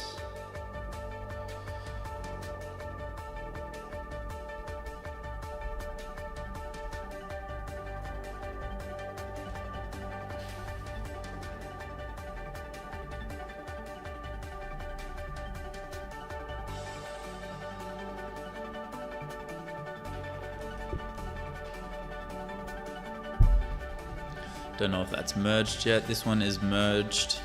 And this is to do with stage, move the stage, it looks like. Okay. So if I was to try this again. Kesa, how we doing? If I was to connect this, I can move. Let's say I delete this, but then I connect these two. Yeah, dope. That all works.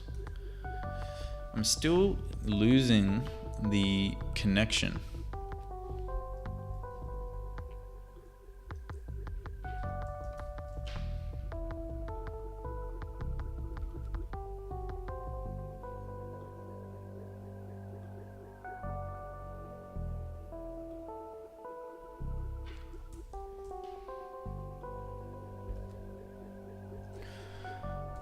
I am still losing the interaction lines that connect the two agents with the debate label when I delete the stage.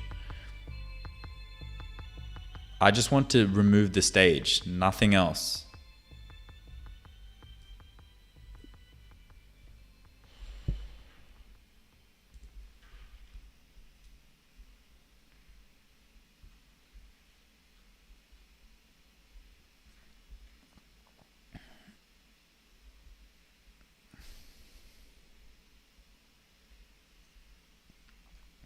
Now I feel like every feature I have, I can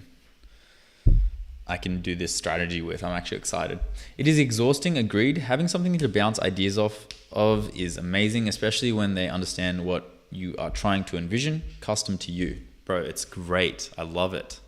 So I'm going to do it again now. Specifically on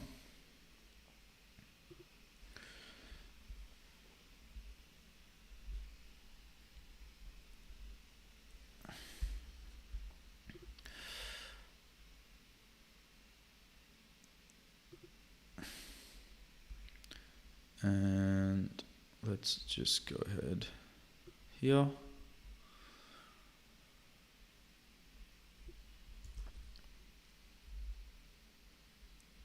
Now we can just build out every function of our app using this debating method. I want to focus specifically on the brainstorming tools. What can we do to make this actually useful for the user? You know, I want it to be an environment where on one side, you're literally able to just brainstorm and come up with ideas. And rather than having to copy paste that into a new platform or into your AI agent, you can just connect it as context. So right now we've got sticky notes, we've got text documents, we've got a table. And I'm just wondering, like, are there ways we can improve our tables or our elements that we've provided for the user? Are there any additional elements we could include? Yeah, just want to kind of flesh this out further. The options that we already have available, can they be improved and tweaked to help the user more? Then you just link the auto researcher tool here.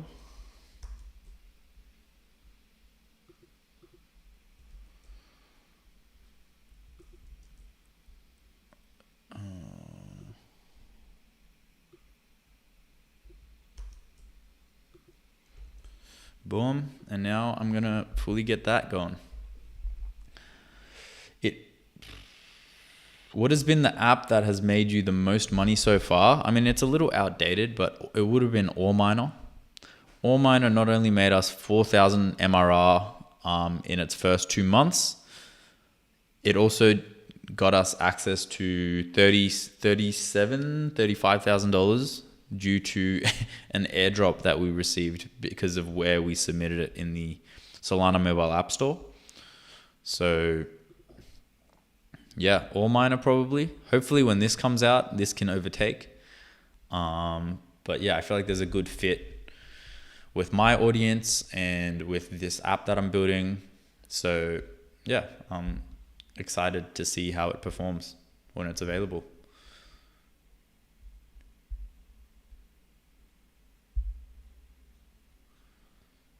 now I'll get a review.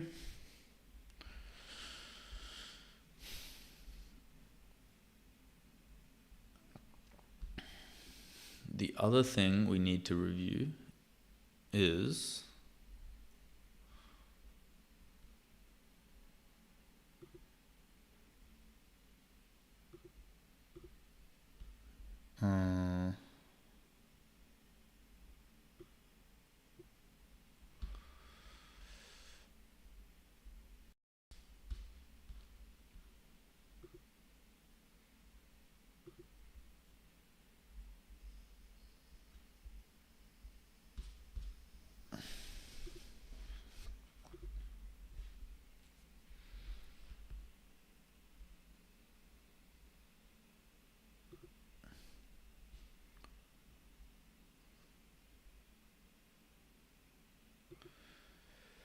so we got that, and then I'm gonna get Claude. Let me chuck music back on.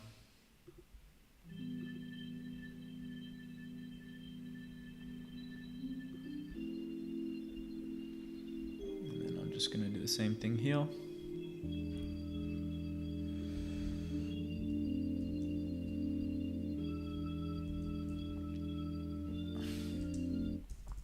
I want to focus on the flow with the homepage. So we've just implemented this homepage, and right now you click on your project, then you go into the main, and then you click on new board, or you can go into the project, you click on yo or whatever, and you're in here, right? You're in your whiteboard. Now, how would I want to get back into my previous screen where I got to pick on the project?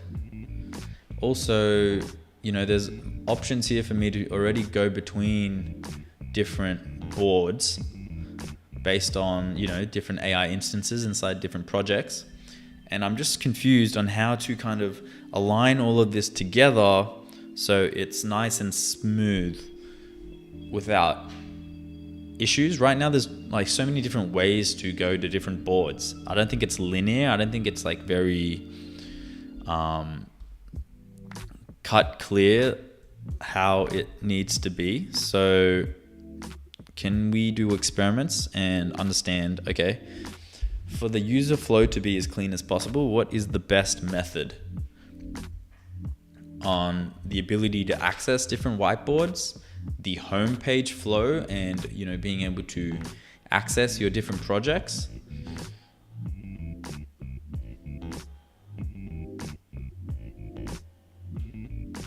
It's mainly just that beginning section from homepage to either new project or picking a previously existing project and then clicking on a board, and then you're in the board and there's all these different options, and, you know, I can go onto the sidebar in project spaces and click on my other instance, or I can, and so I'm just a bit confused into what the best method is for this UX in Flow to work.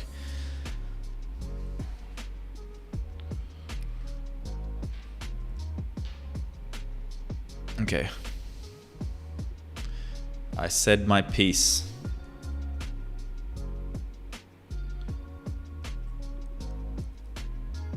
Now let's go ahead and let that run.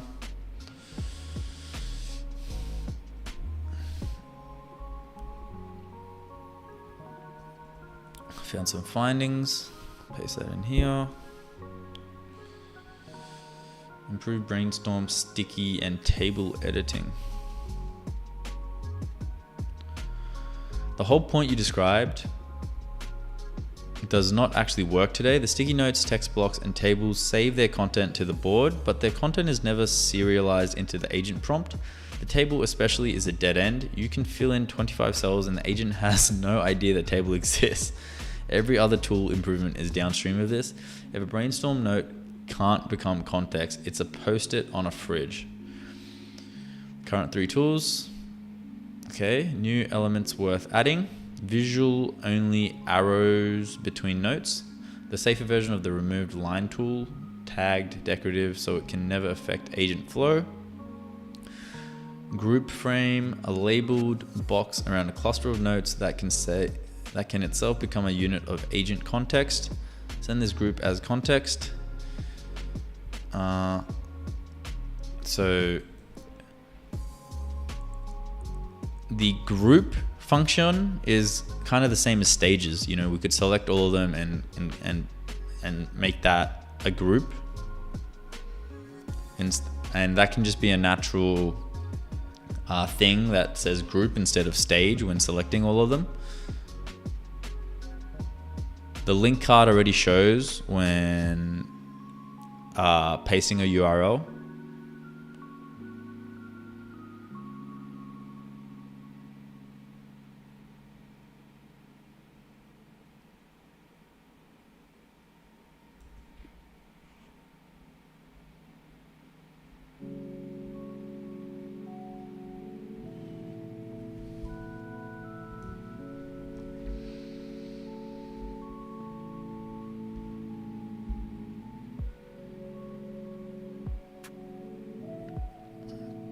Okay, now we've got this one here.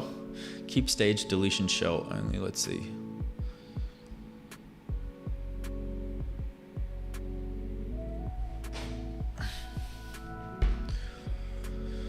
I poked around the actual app to map every way you can move between home, project, and board. Here's what's going on in plain English, then the debates with my recommendation. What I found in the app today. You have 3 different things that all look similar but mean different things, and that is the root of the confusion. Folder like script writing or code workflow lives on the home page grid.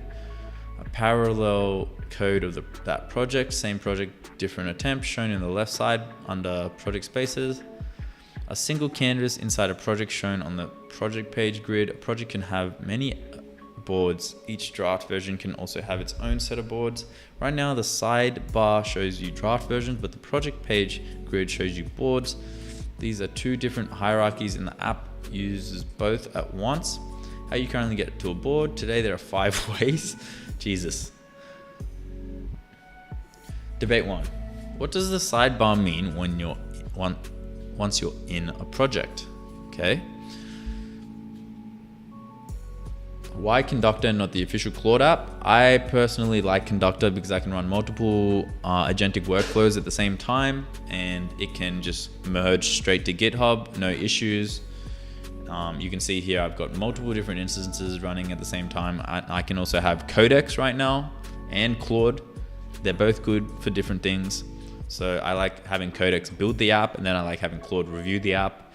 You can't do that inside of the flagship app models.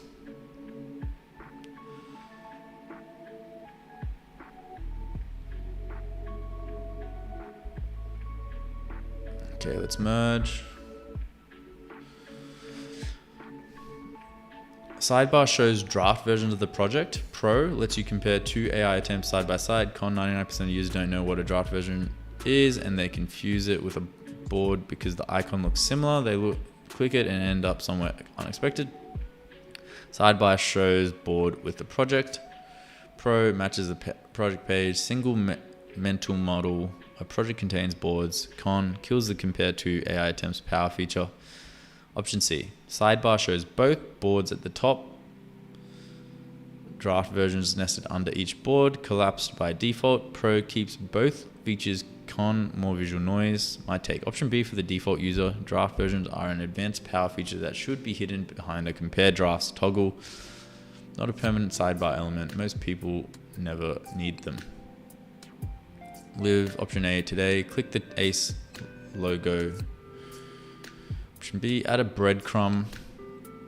Option C, keep both. Option C, debate 3. How do you switch between boards once you're inside one? Option A, today you can't directly. You either go back to the project page, click a different draft version. Add a tab bar at the top of the board canvas showing the boards in the project, like browser tabs.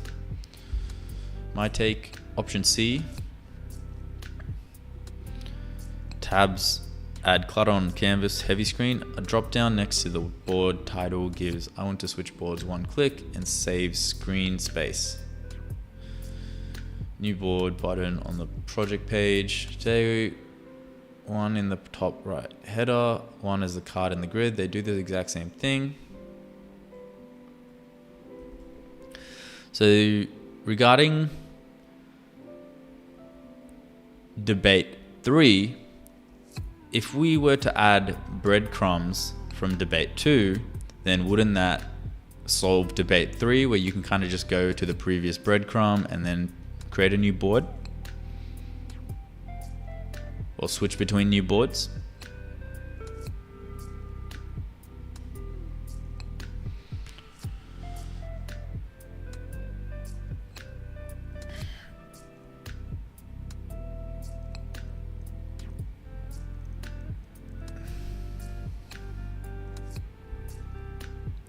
Let's merge.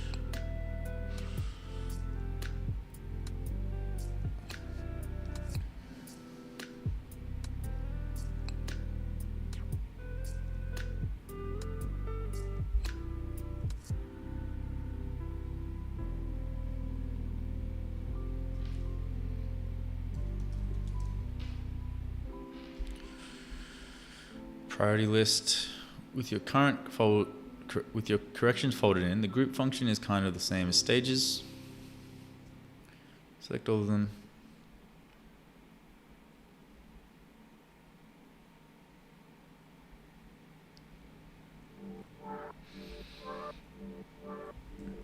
Regarding your list, 1 and 2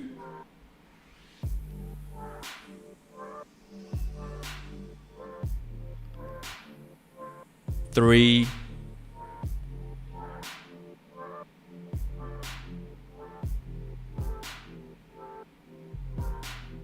6 and 7 and 8 I want to work on.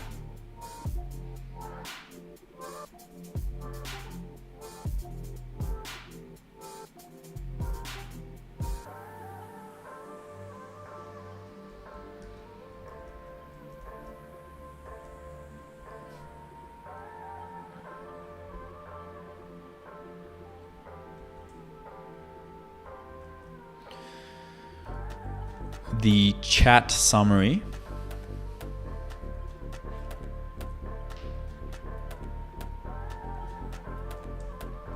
and implement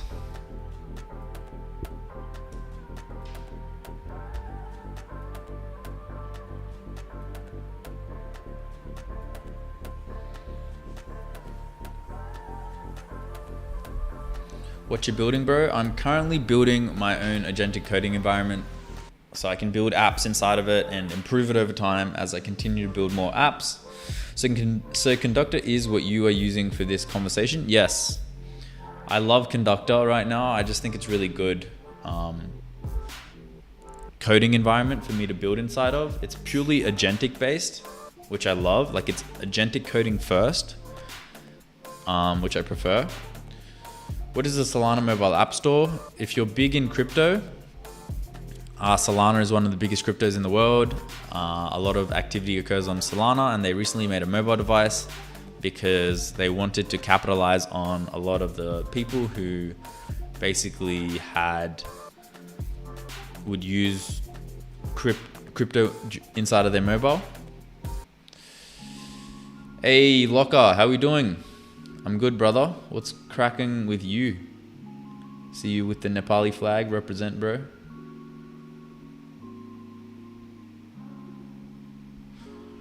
No tab bar, no board switcher inside the canvas. Want me to implement it this way?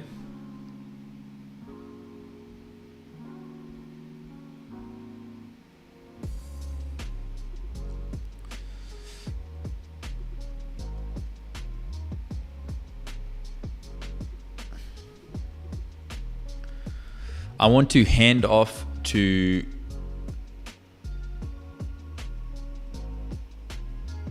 Codex. So create a in-depth prompt for me to provide it.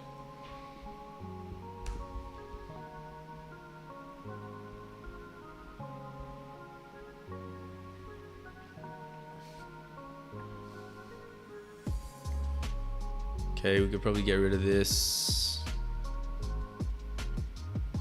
Actually, not yet. We need to check if it even works. So So we got the sides, press space. Ooh, look at that. Wherever I press space now, this thing pops up. Ooh, and I just drag it. Nice, I can delete that. Press space. Okay, I found an issue. When I press space on the board and I click one of the buttons, it doesn't get placed where I originally pressed space. It just gets placed in the center of the whiteboard. We need to fix this because the user has selected that specific area for a reason and we're not prioritizing it. Made my first check using AI. It wasn't huge, but it's a start. Hey, good shit, bro. Congrats. What else are you using AI for, huh? Anything else exciting?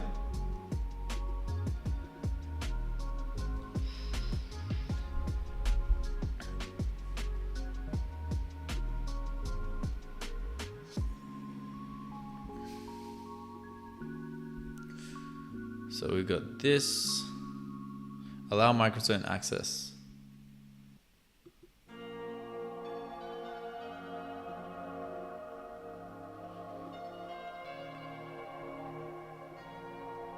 This is still not working, man.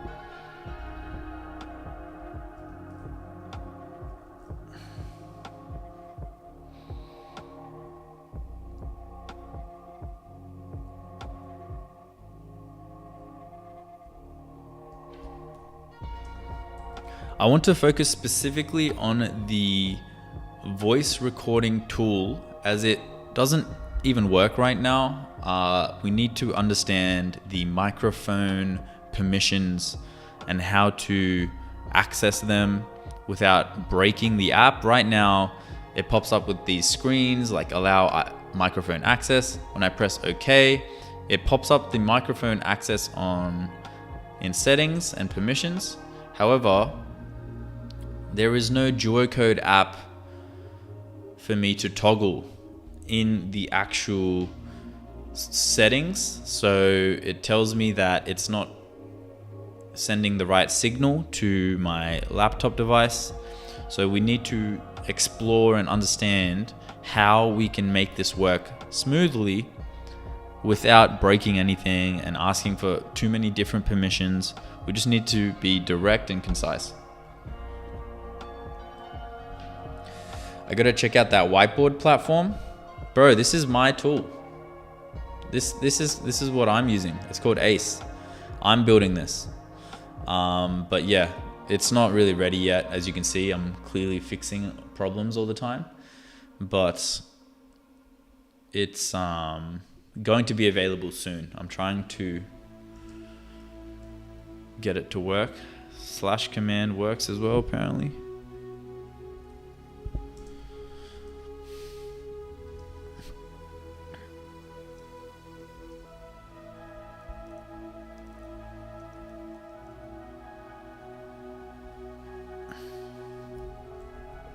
I think it could be cool if we had a fan out animation for the spacebar.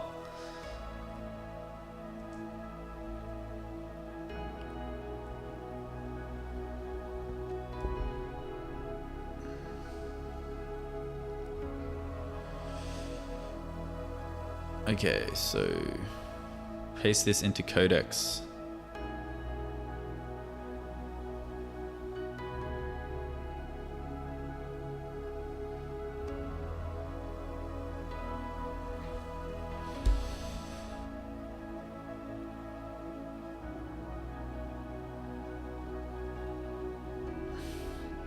I'll let that run.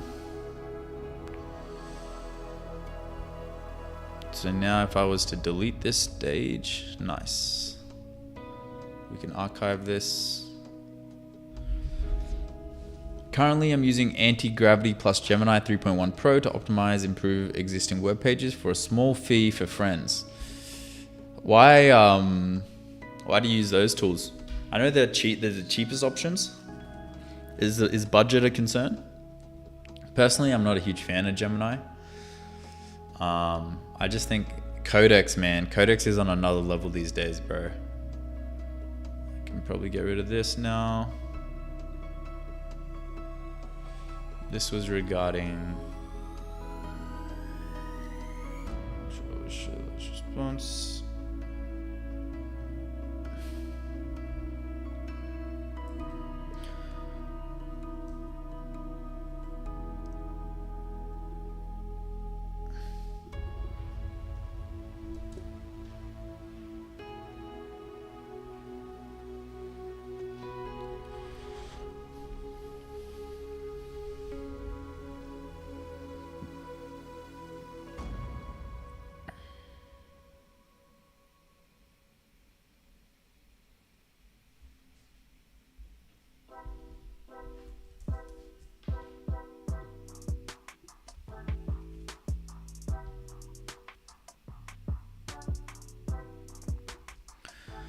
Notice how the output animation, it shows 3 orbs when there are 3 AI agents inside the space. However, it shouldn't really show all 3 orbs when there's just one AI agent connected to that specific output block. So it looks like it looks at all AI agents inside the workspace, but it shouldn't do that. It should just look at whatever AI agent is connected to the output block. If 2 AI agents are connected, it should show those 2 color orbs. If 3 are connected, it should show those 3 color orbs. But if only 1 is connected, it should only show that 1 orb. And this helps the user understand, okay, this is working visually. Dude, Codex is good, bro. It's by ChatGPT. It goes hard. Got an idea after my friend who has a consultant business told me he paid $2K for his site. I was like, I can do that much better for much less. Damn, yeah. Bro, some people out here, man, need to teach them some AI. Terminal detected.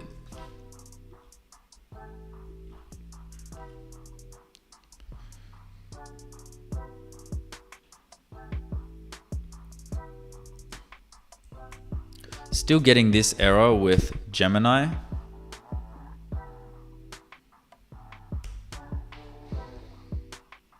All right, we've got 1, 2, 3, 4, 5, 6 different instances running right now. Let's have a look at what our Codex usage limit is at.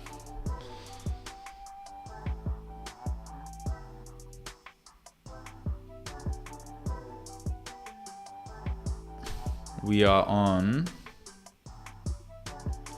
58%. Really? I thought it'd be more than that. Damn. Okay.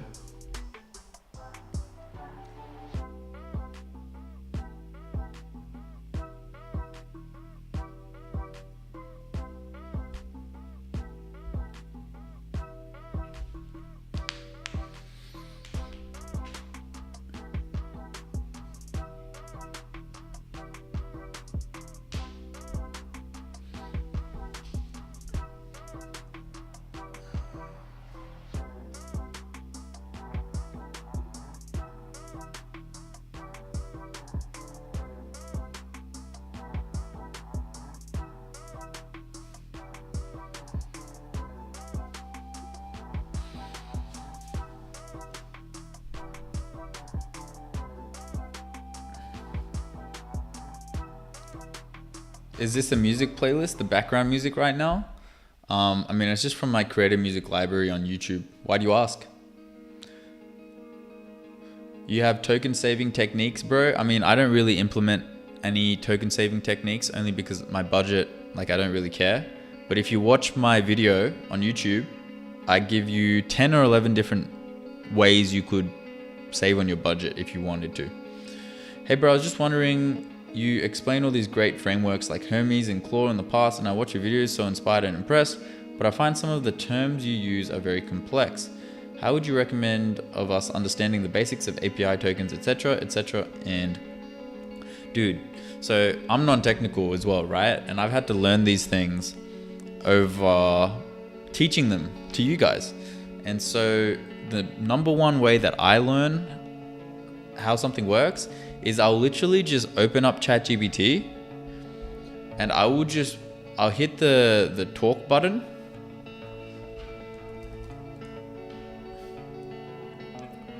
Like you go into ChatGPT, go into whatever section and then hit this voice button and then just talk to it. Because, you know, who cares if you sound like an idiot in front of an AI, right? And just be like, hey, explain to me like I'm dumb and like I'm a 5-year-old. What are these things? And then it'll explain to you in really basic terminology. And then even if you don't understand it then, just be like, yo, the way you explained it still doesn't make any sense to me. Explain it in a way that I can actually understand it. And just keep and have this conversation with AI about these terminologies. You know what I mean? That is how I would do it. The Pro plan is unlimited? No, it isn't. What are you talking about? The Pro plan is not unlimited. At the end of the day, there's no unlimited plan. But they base it off of like, you know, max plan is 5x more usage than the Pro plan. The plan after that is like 20x more usage than the previous plan. And that's kind of how they base it.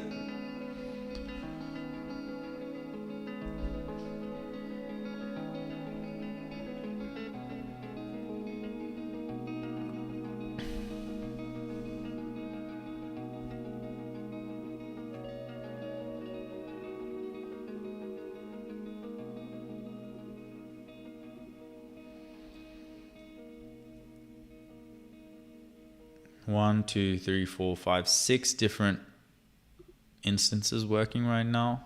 They're all on fast mode too. Like, oh, this one just finished.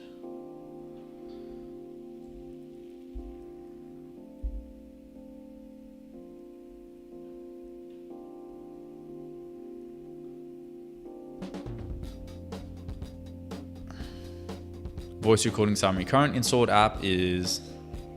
The runtime is currently at 11. This matters because microphone permissions belong to the outer Mac app, not the runtime web code inside it.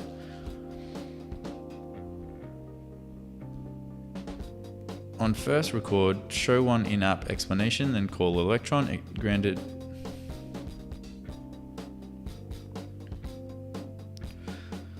There's a desktop shell update plus a runtime UI safety fix.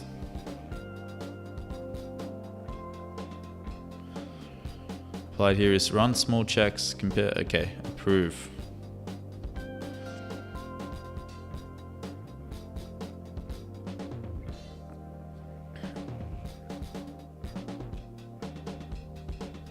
This, can I just say, this has been going for 41 minutes, by the way, guys. This is probably one of the longer prompts that I've done. 41 whole minutes. Jesus Christ, that's a long time. Hope nothing breaks.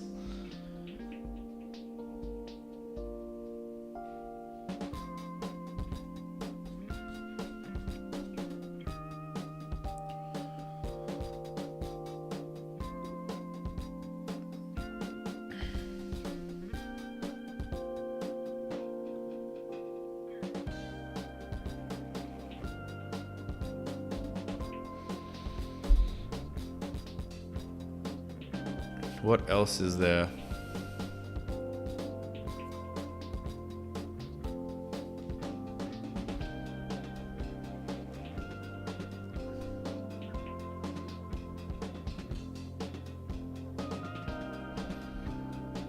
Copy this.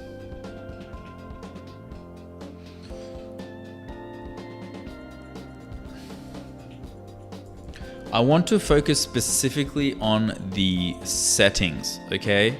Let's look into how we can improve the settings, because the settings have not actually been changed in a long time. I haven't even looked at them myself.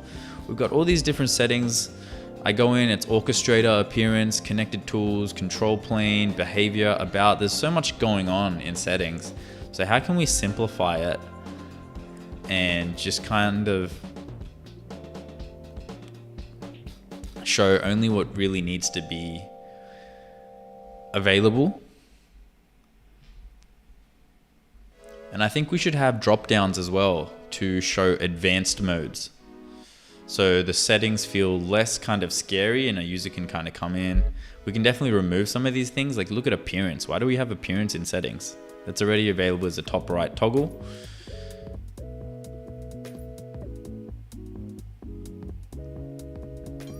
So yeah, I want you to run a bunch of experiments and debate with me around what we should change in settings and how we can improve this overall experience.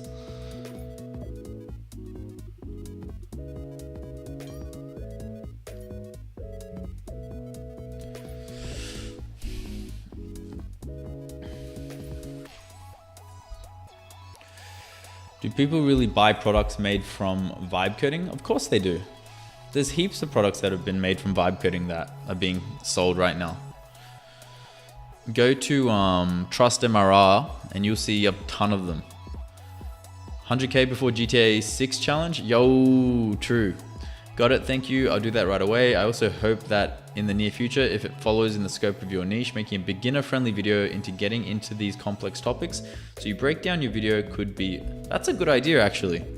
Like talking about how, like certain terminologies and stuff. I see that. HX says, asking because I'm making an agentic canvas, but for making YouTube videos. So I'd like to use some of this background music. If you are a YouTube creator, just search up YouTube music library and you should be able to go to a certain tab and it tells you royalty-free songs from non-royalty-free ones. All right, bro, gotta get to bed. Still working on planes until I figure out making money with Vibecoding. Have a good night. I will catch the rest of the video tomorrow. Peace out, Dusty. Thanks for joining us today, man. Sleep tight. Doobie, you need a system for appearance, light dark system, i.e. it syncs with whatever the user has. I got every tool I use set to system. That's a good point. Let me implement that right now.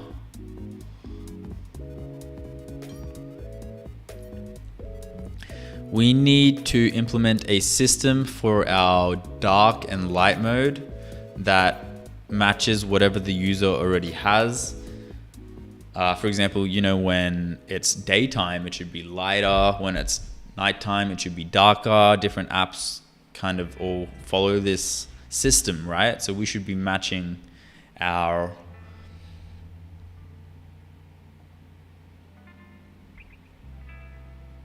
appearance of the app with this system.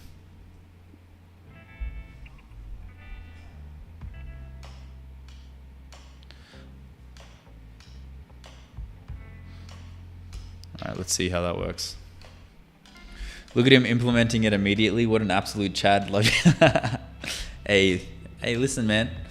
When the chat gives me tips, I listen. All right, I appreciate the help. Gonna check it out. No problem, bro. Glad I could be of assistance.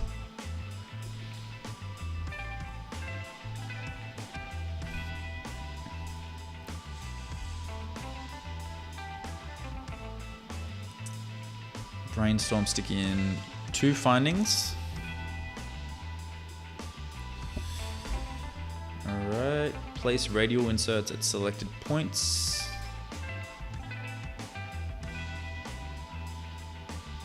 Fixed and shipped. Let me just review. 1, 2, 3, 4, 5, 6, 7, 8. Hey, it's not a competition, but I got 8 agentic instances running right now. Like, I'm just saying, man, this might be the most I've ever had. Dude, look at how many lines of code this has changed. 1,100 lines of code. Oh my God. The prompt is at 47 minutes now. What are we doing here, guys? Jesus Christ. That scares me. That scares me deeply, man. This is actually my first time trying Codex 5.5 extra high fast mode. So I guess that's what happens when you do that. It's 2 a.m. Got to go tomorrow. We get back on the hustle. W stream. Appreciate it. Locker. I'll see you tomorrow, man. Have a good one. Have a good night's sleep. Peace out. Man, I got to start my streams earlier. I feel like so many people watching at nighttime. Wasting tokens. Heh. Let's see, man. Let's see. This is my first time trying it, so let's see. You think extra high is not worth it, Jabba? Not a fan? This was improve the app settings.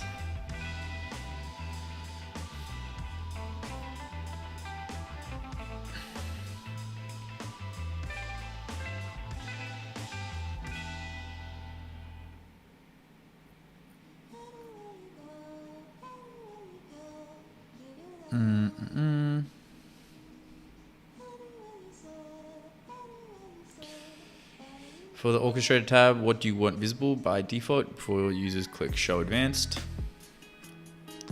Reviewer strictness.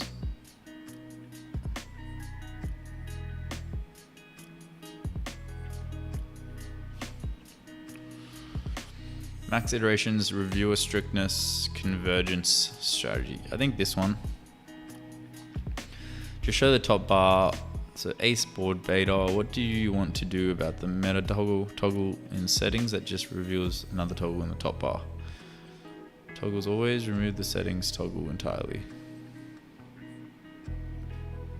Settings, but rename it to make the indirection obvious. Leave it as is. Ace board beta. What do you want to do about the meta toggle that just reveals another toggle in the top bar? So if I go here,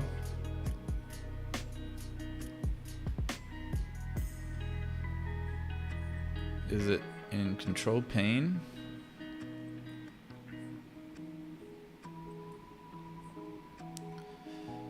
Meta toggle. I don't know where that was.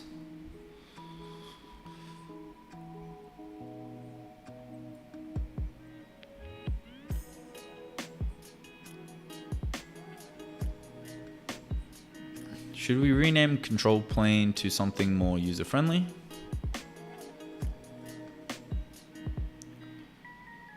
Rename to app updates, keep control plane, it's accurate.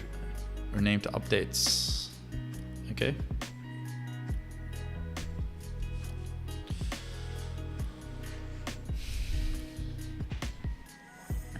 Hey, what are your AI costs? Do you use the API or just the monthly plan? She's from Germany. My AI cost right now is a $200 a month Claude Max plan, $200 a month Codex Max plan. The Gemini like mid plan, I think it's like $30 a month. And those are kind of the three main ones.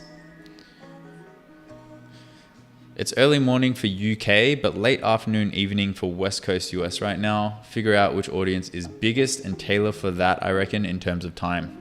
That's a good point. I think my biggest audience is definitely US right now, by far. So I think it's definitely worth either one, waking up earlier. Yeah, I think waking up earlier. Like I start at 8 right now. I could probably start at 6. Obviously that would be a pain in the ass, but I could do it. I could do it, and I'd have a lot more of the day free actually to do other things. I could probably do longer live streams as well. But yeah, just requires me to lock in. From which provider do you feel like you get most out of the plan? I heard good from Claude from the new usage update, but Codex also. Claude usage is definitely worse than Codex's usage, 100%. Dude, look at how many different instances I've got. 1, 2, 3, 4, 5, 6, 7, 8, right? 8 different instances running right now. If we go inside of Codex, I've only hit 48% in my 5-hour limit, which is just insane. I don't know how I could even, I've been trying to hit it. I don't know how I can hit it. So if I was to use Claude though, it would probably have run out like way earlier than that.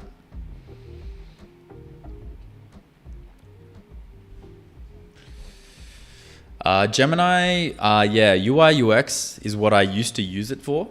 Nowadays, I just use Claude Design, which is really good. I built this entire app and designed this entire app on Claude Design. And it's worked really well for me. Like you can kind of see on Claude Design,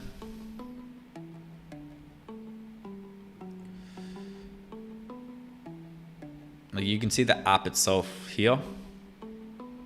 You can see what it used to look like in Claude Design. And what's really cool about Claude Design that's kind of underrated, that I feel like a lot of people miss, isn't actually the fact that you can design all of this. It's the fact that you can hit this share button and then write handoff to Claude code. And then instead of handing it off to Claude, you just hit the download as zip option and download it as a zip, paste it into Codex. Elite.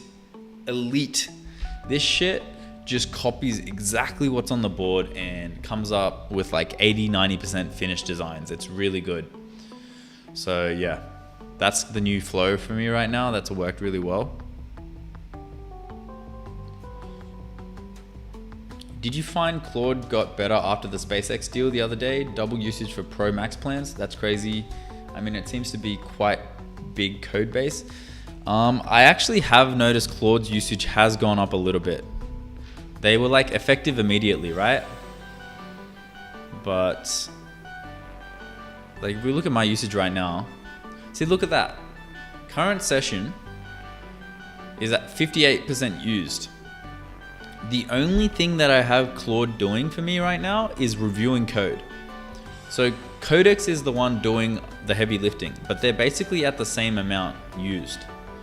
So yeah, I have noticed a little bit of a difference because this used to be like 80% now, but it's at 58%. So it's improved a little bit, like a smidge, not a huge amount though. And plus I think Codex is on its double usage run right now as well. So eventually Codex is going to be equally as bad. Unless it's already finished. What up, Tammy? Welcome to the stream.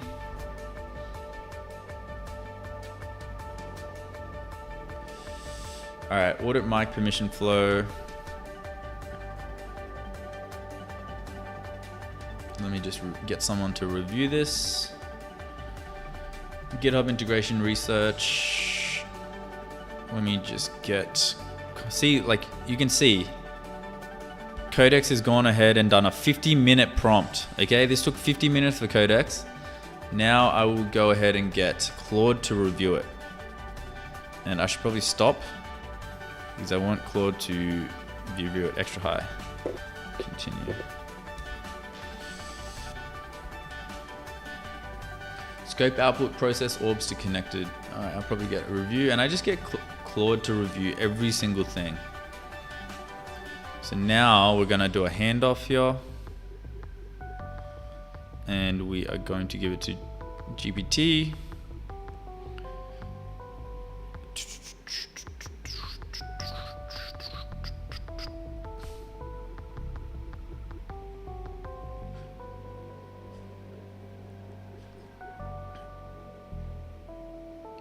Cool, extra high.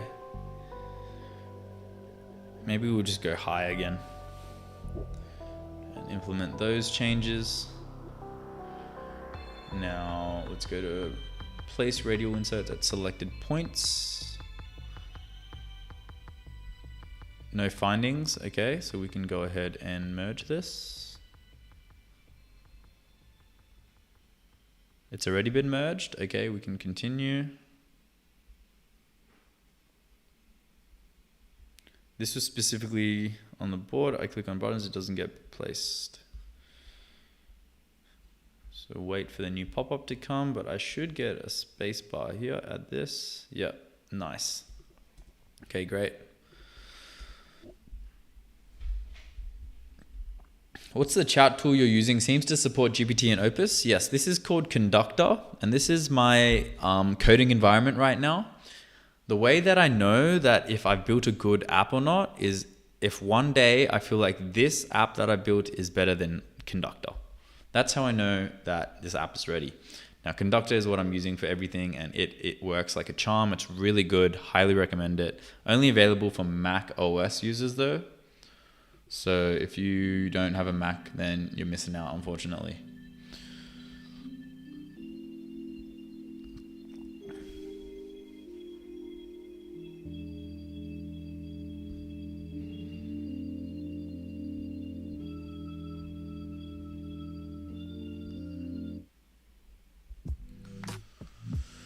Addressed both review comments and pushed a PR. Okay, I think we can merge.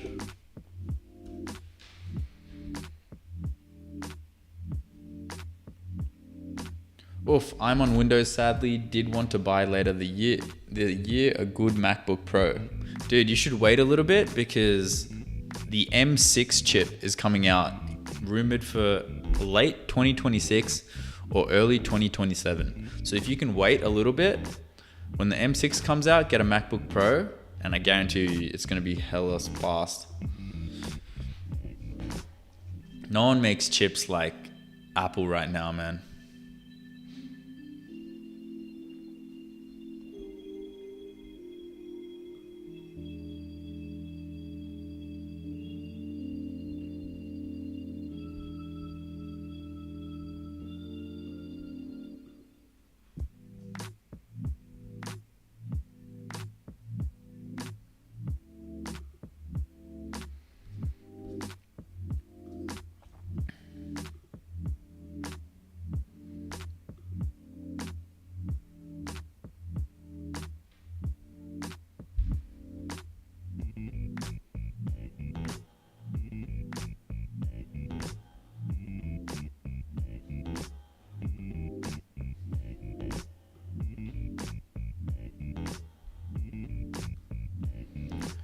Let's get a review on this.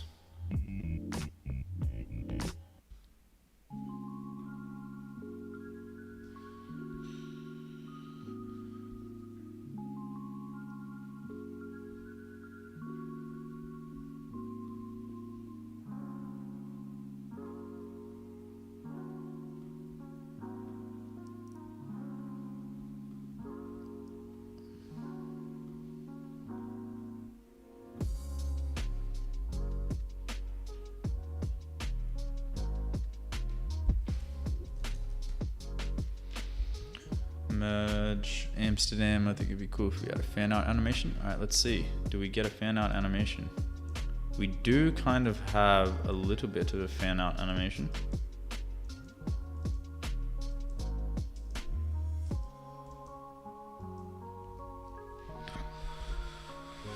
And I thought M5 chip was right now the latest tech. Got to stay updated. Yeah, M5 is the latest one right now, but M6 is coming out soon. Because I really want to upgrade as well, but I'm just going to wait.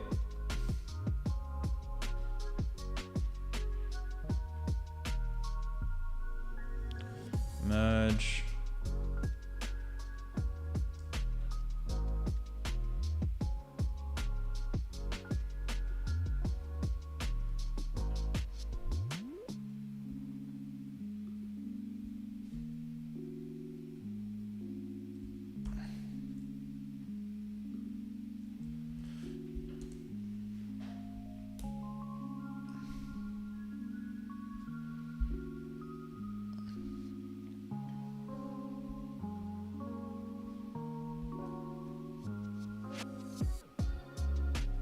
Cool. So apparently this is fixed now.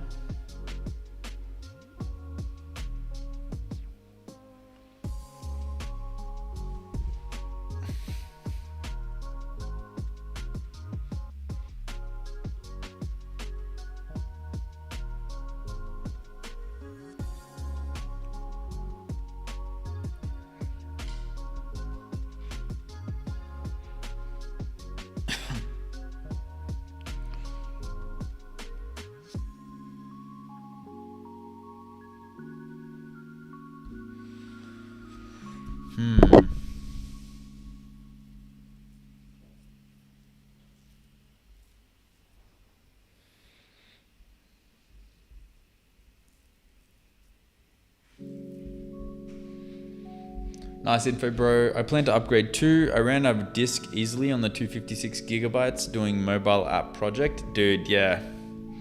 Everyone always makes a mistake when they buy their very first laptop or device, because obviously you want the cheapest one, right? Because it's your first time and it's already feels like a big expense.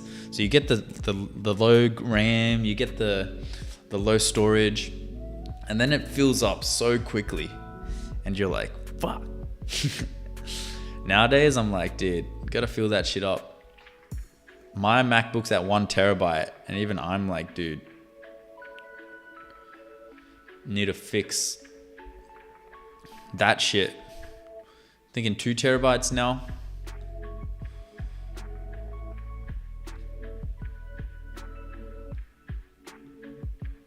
Is the way to go.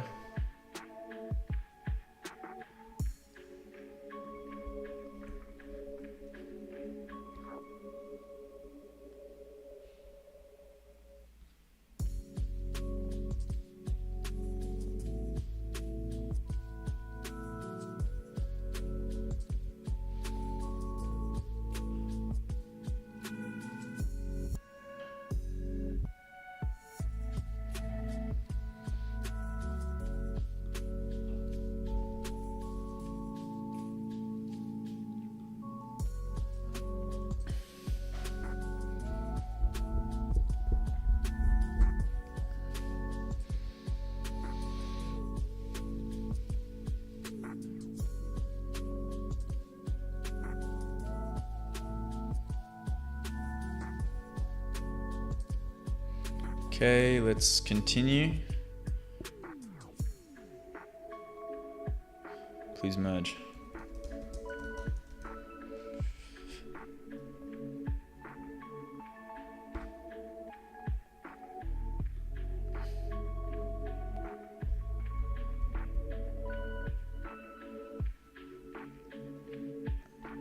There's some conflicts, okay. This is a big update.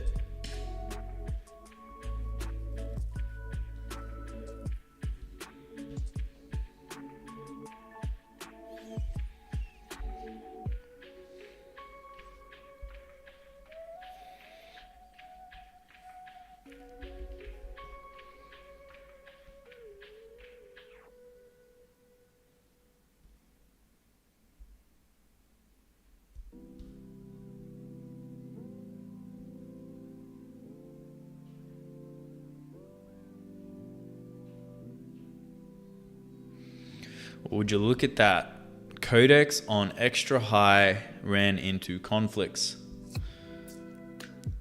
And this one was also on extra high and it ran into conflicts too. So that tells me not to use extra high anymore. Thank you very much.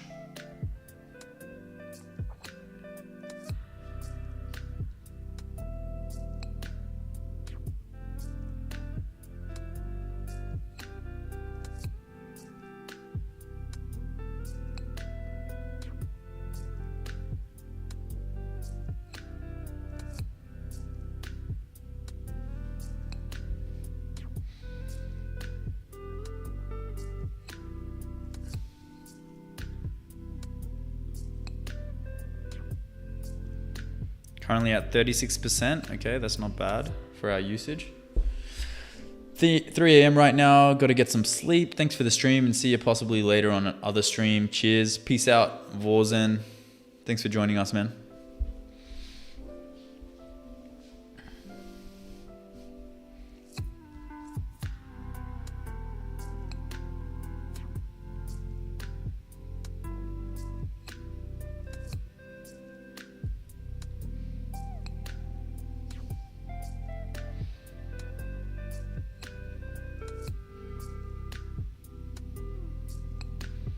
Big update here.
Oh, that's nice.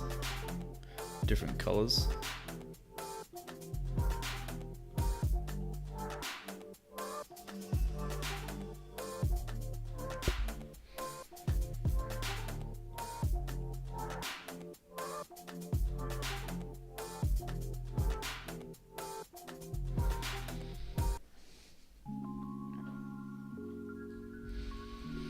For some reason, I've noticed every time I interact with the board, there's this weird thing that happens where all animations kind of reset. So for example, we've got animations for when agents are connected to each other. We've got animations for when outputs are connected to agents with like these glowing flows. And I've noticed anytime the board gets interacted with, the animation gets like reset. And it kind of makes sense for the animation to, you know, get reset when that specific element is being interacted with. But every single element on the board gets reset. Like it should just be the one string that gets reset, or nothing gets reset if it's not connected to anything. Our main animations come from these interaction connection strings. So yeah, it should only really be if that sole interaction string is being interacted with. It doesn't really make sense for all of them to reset.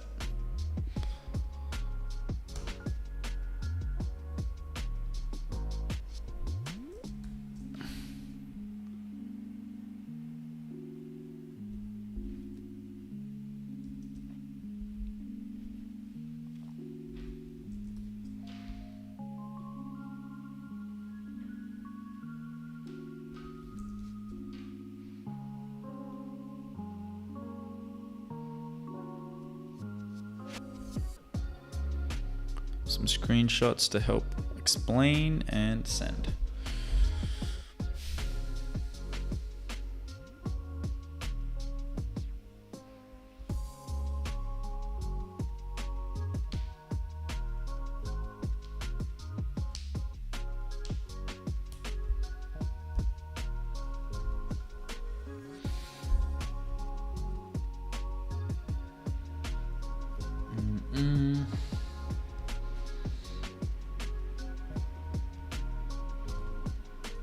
Merge.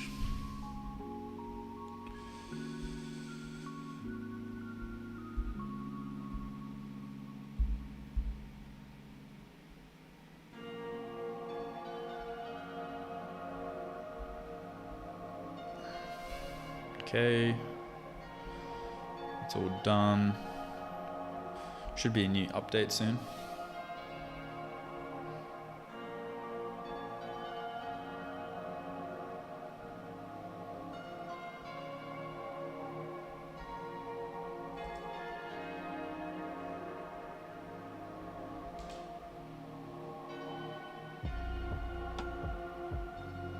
I can paste an image apparently, so let's see if that works.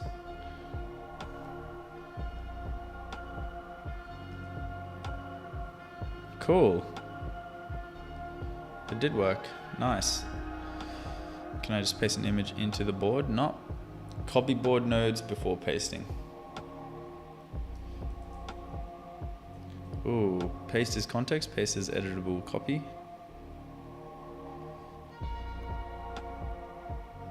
Okay, interesting, interesting. Did not know that was a feature.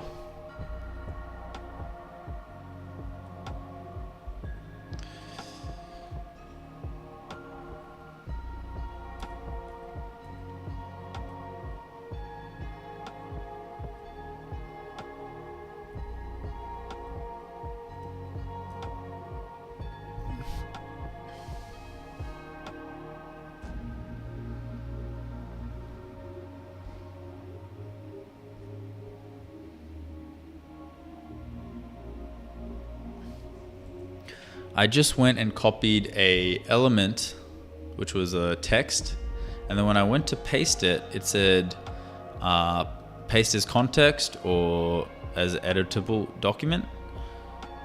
And now it won't let me delete the duplicated version, which is kind of weird. Like, it should just let me do that, right?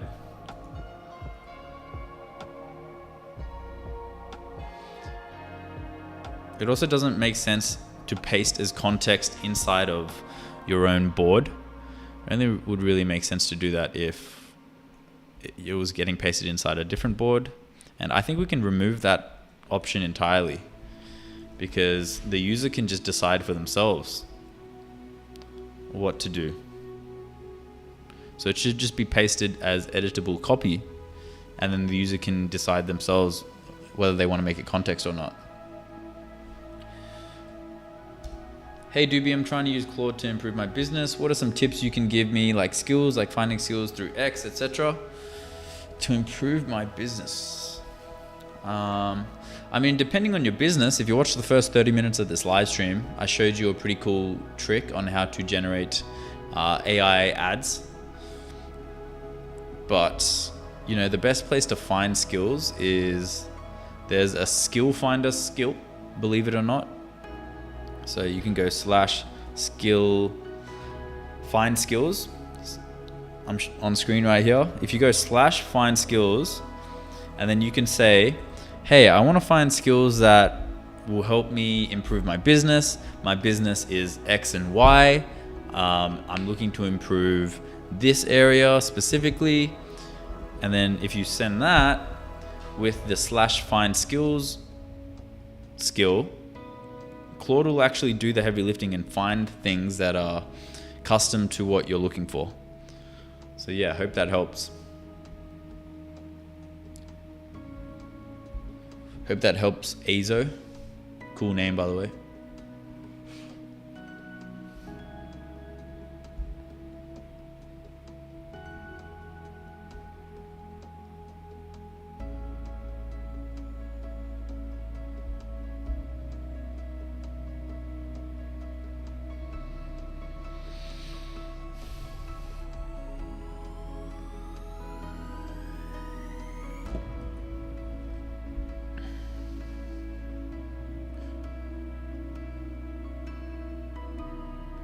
Where's the breadcrumb that I was looking for?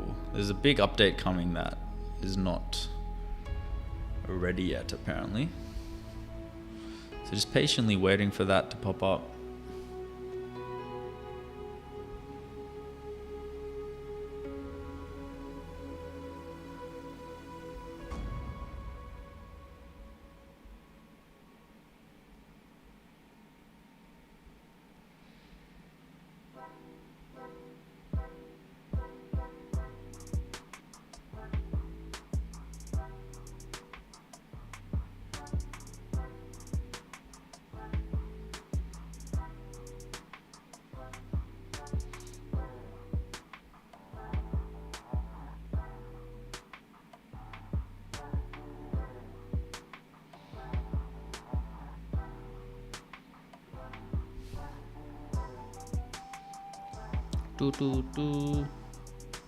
Appreciate you, dog. All good, bro. Glad I could help.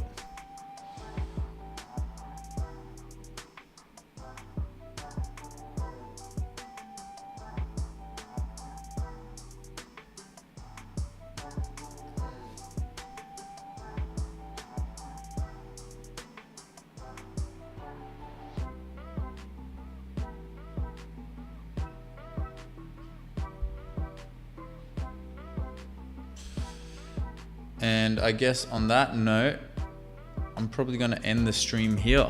Now, I feel like we got a shit ton done today. I'm not going to lie. This might have been the most productive live streaming session I've ever done. I think it's because it was a bit more of a quieter one that I actually was able to get this much work done. But we have basically improved the app significantly, okay? From the left-hand side menu bar to the fact that I can press spacebar to add elements. You know, now stages work well. You know, sticky notes, you can now brainstorm. You've got tables which you can utilize. There's so much you can add, remove. Dude, there's so much we've improved. Even when you go into the homepage now, you go in and it's a lot cleaner and smoother. Tim brought up a good point with the whole system detection. So now the appearance is nicer. There's a lot we've improved. So super happy with what we got done today. If you had to make a new account, what are 5 things that you would do / install straight away? Man, that's a interesting question. First thing I'd probably do is I'd install Conductor as my primary coding environment. Then I would probably get the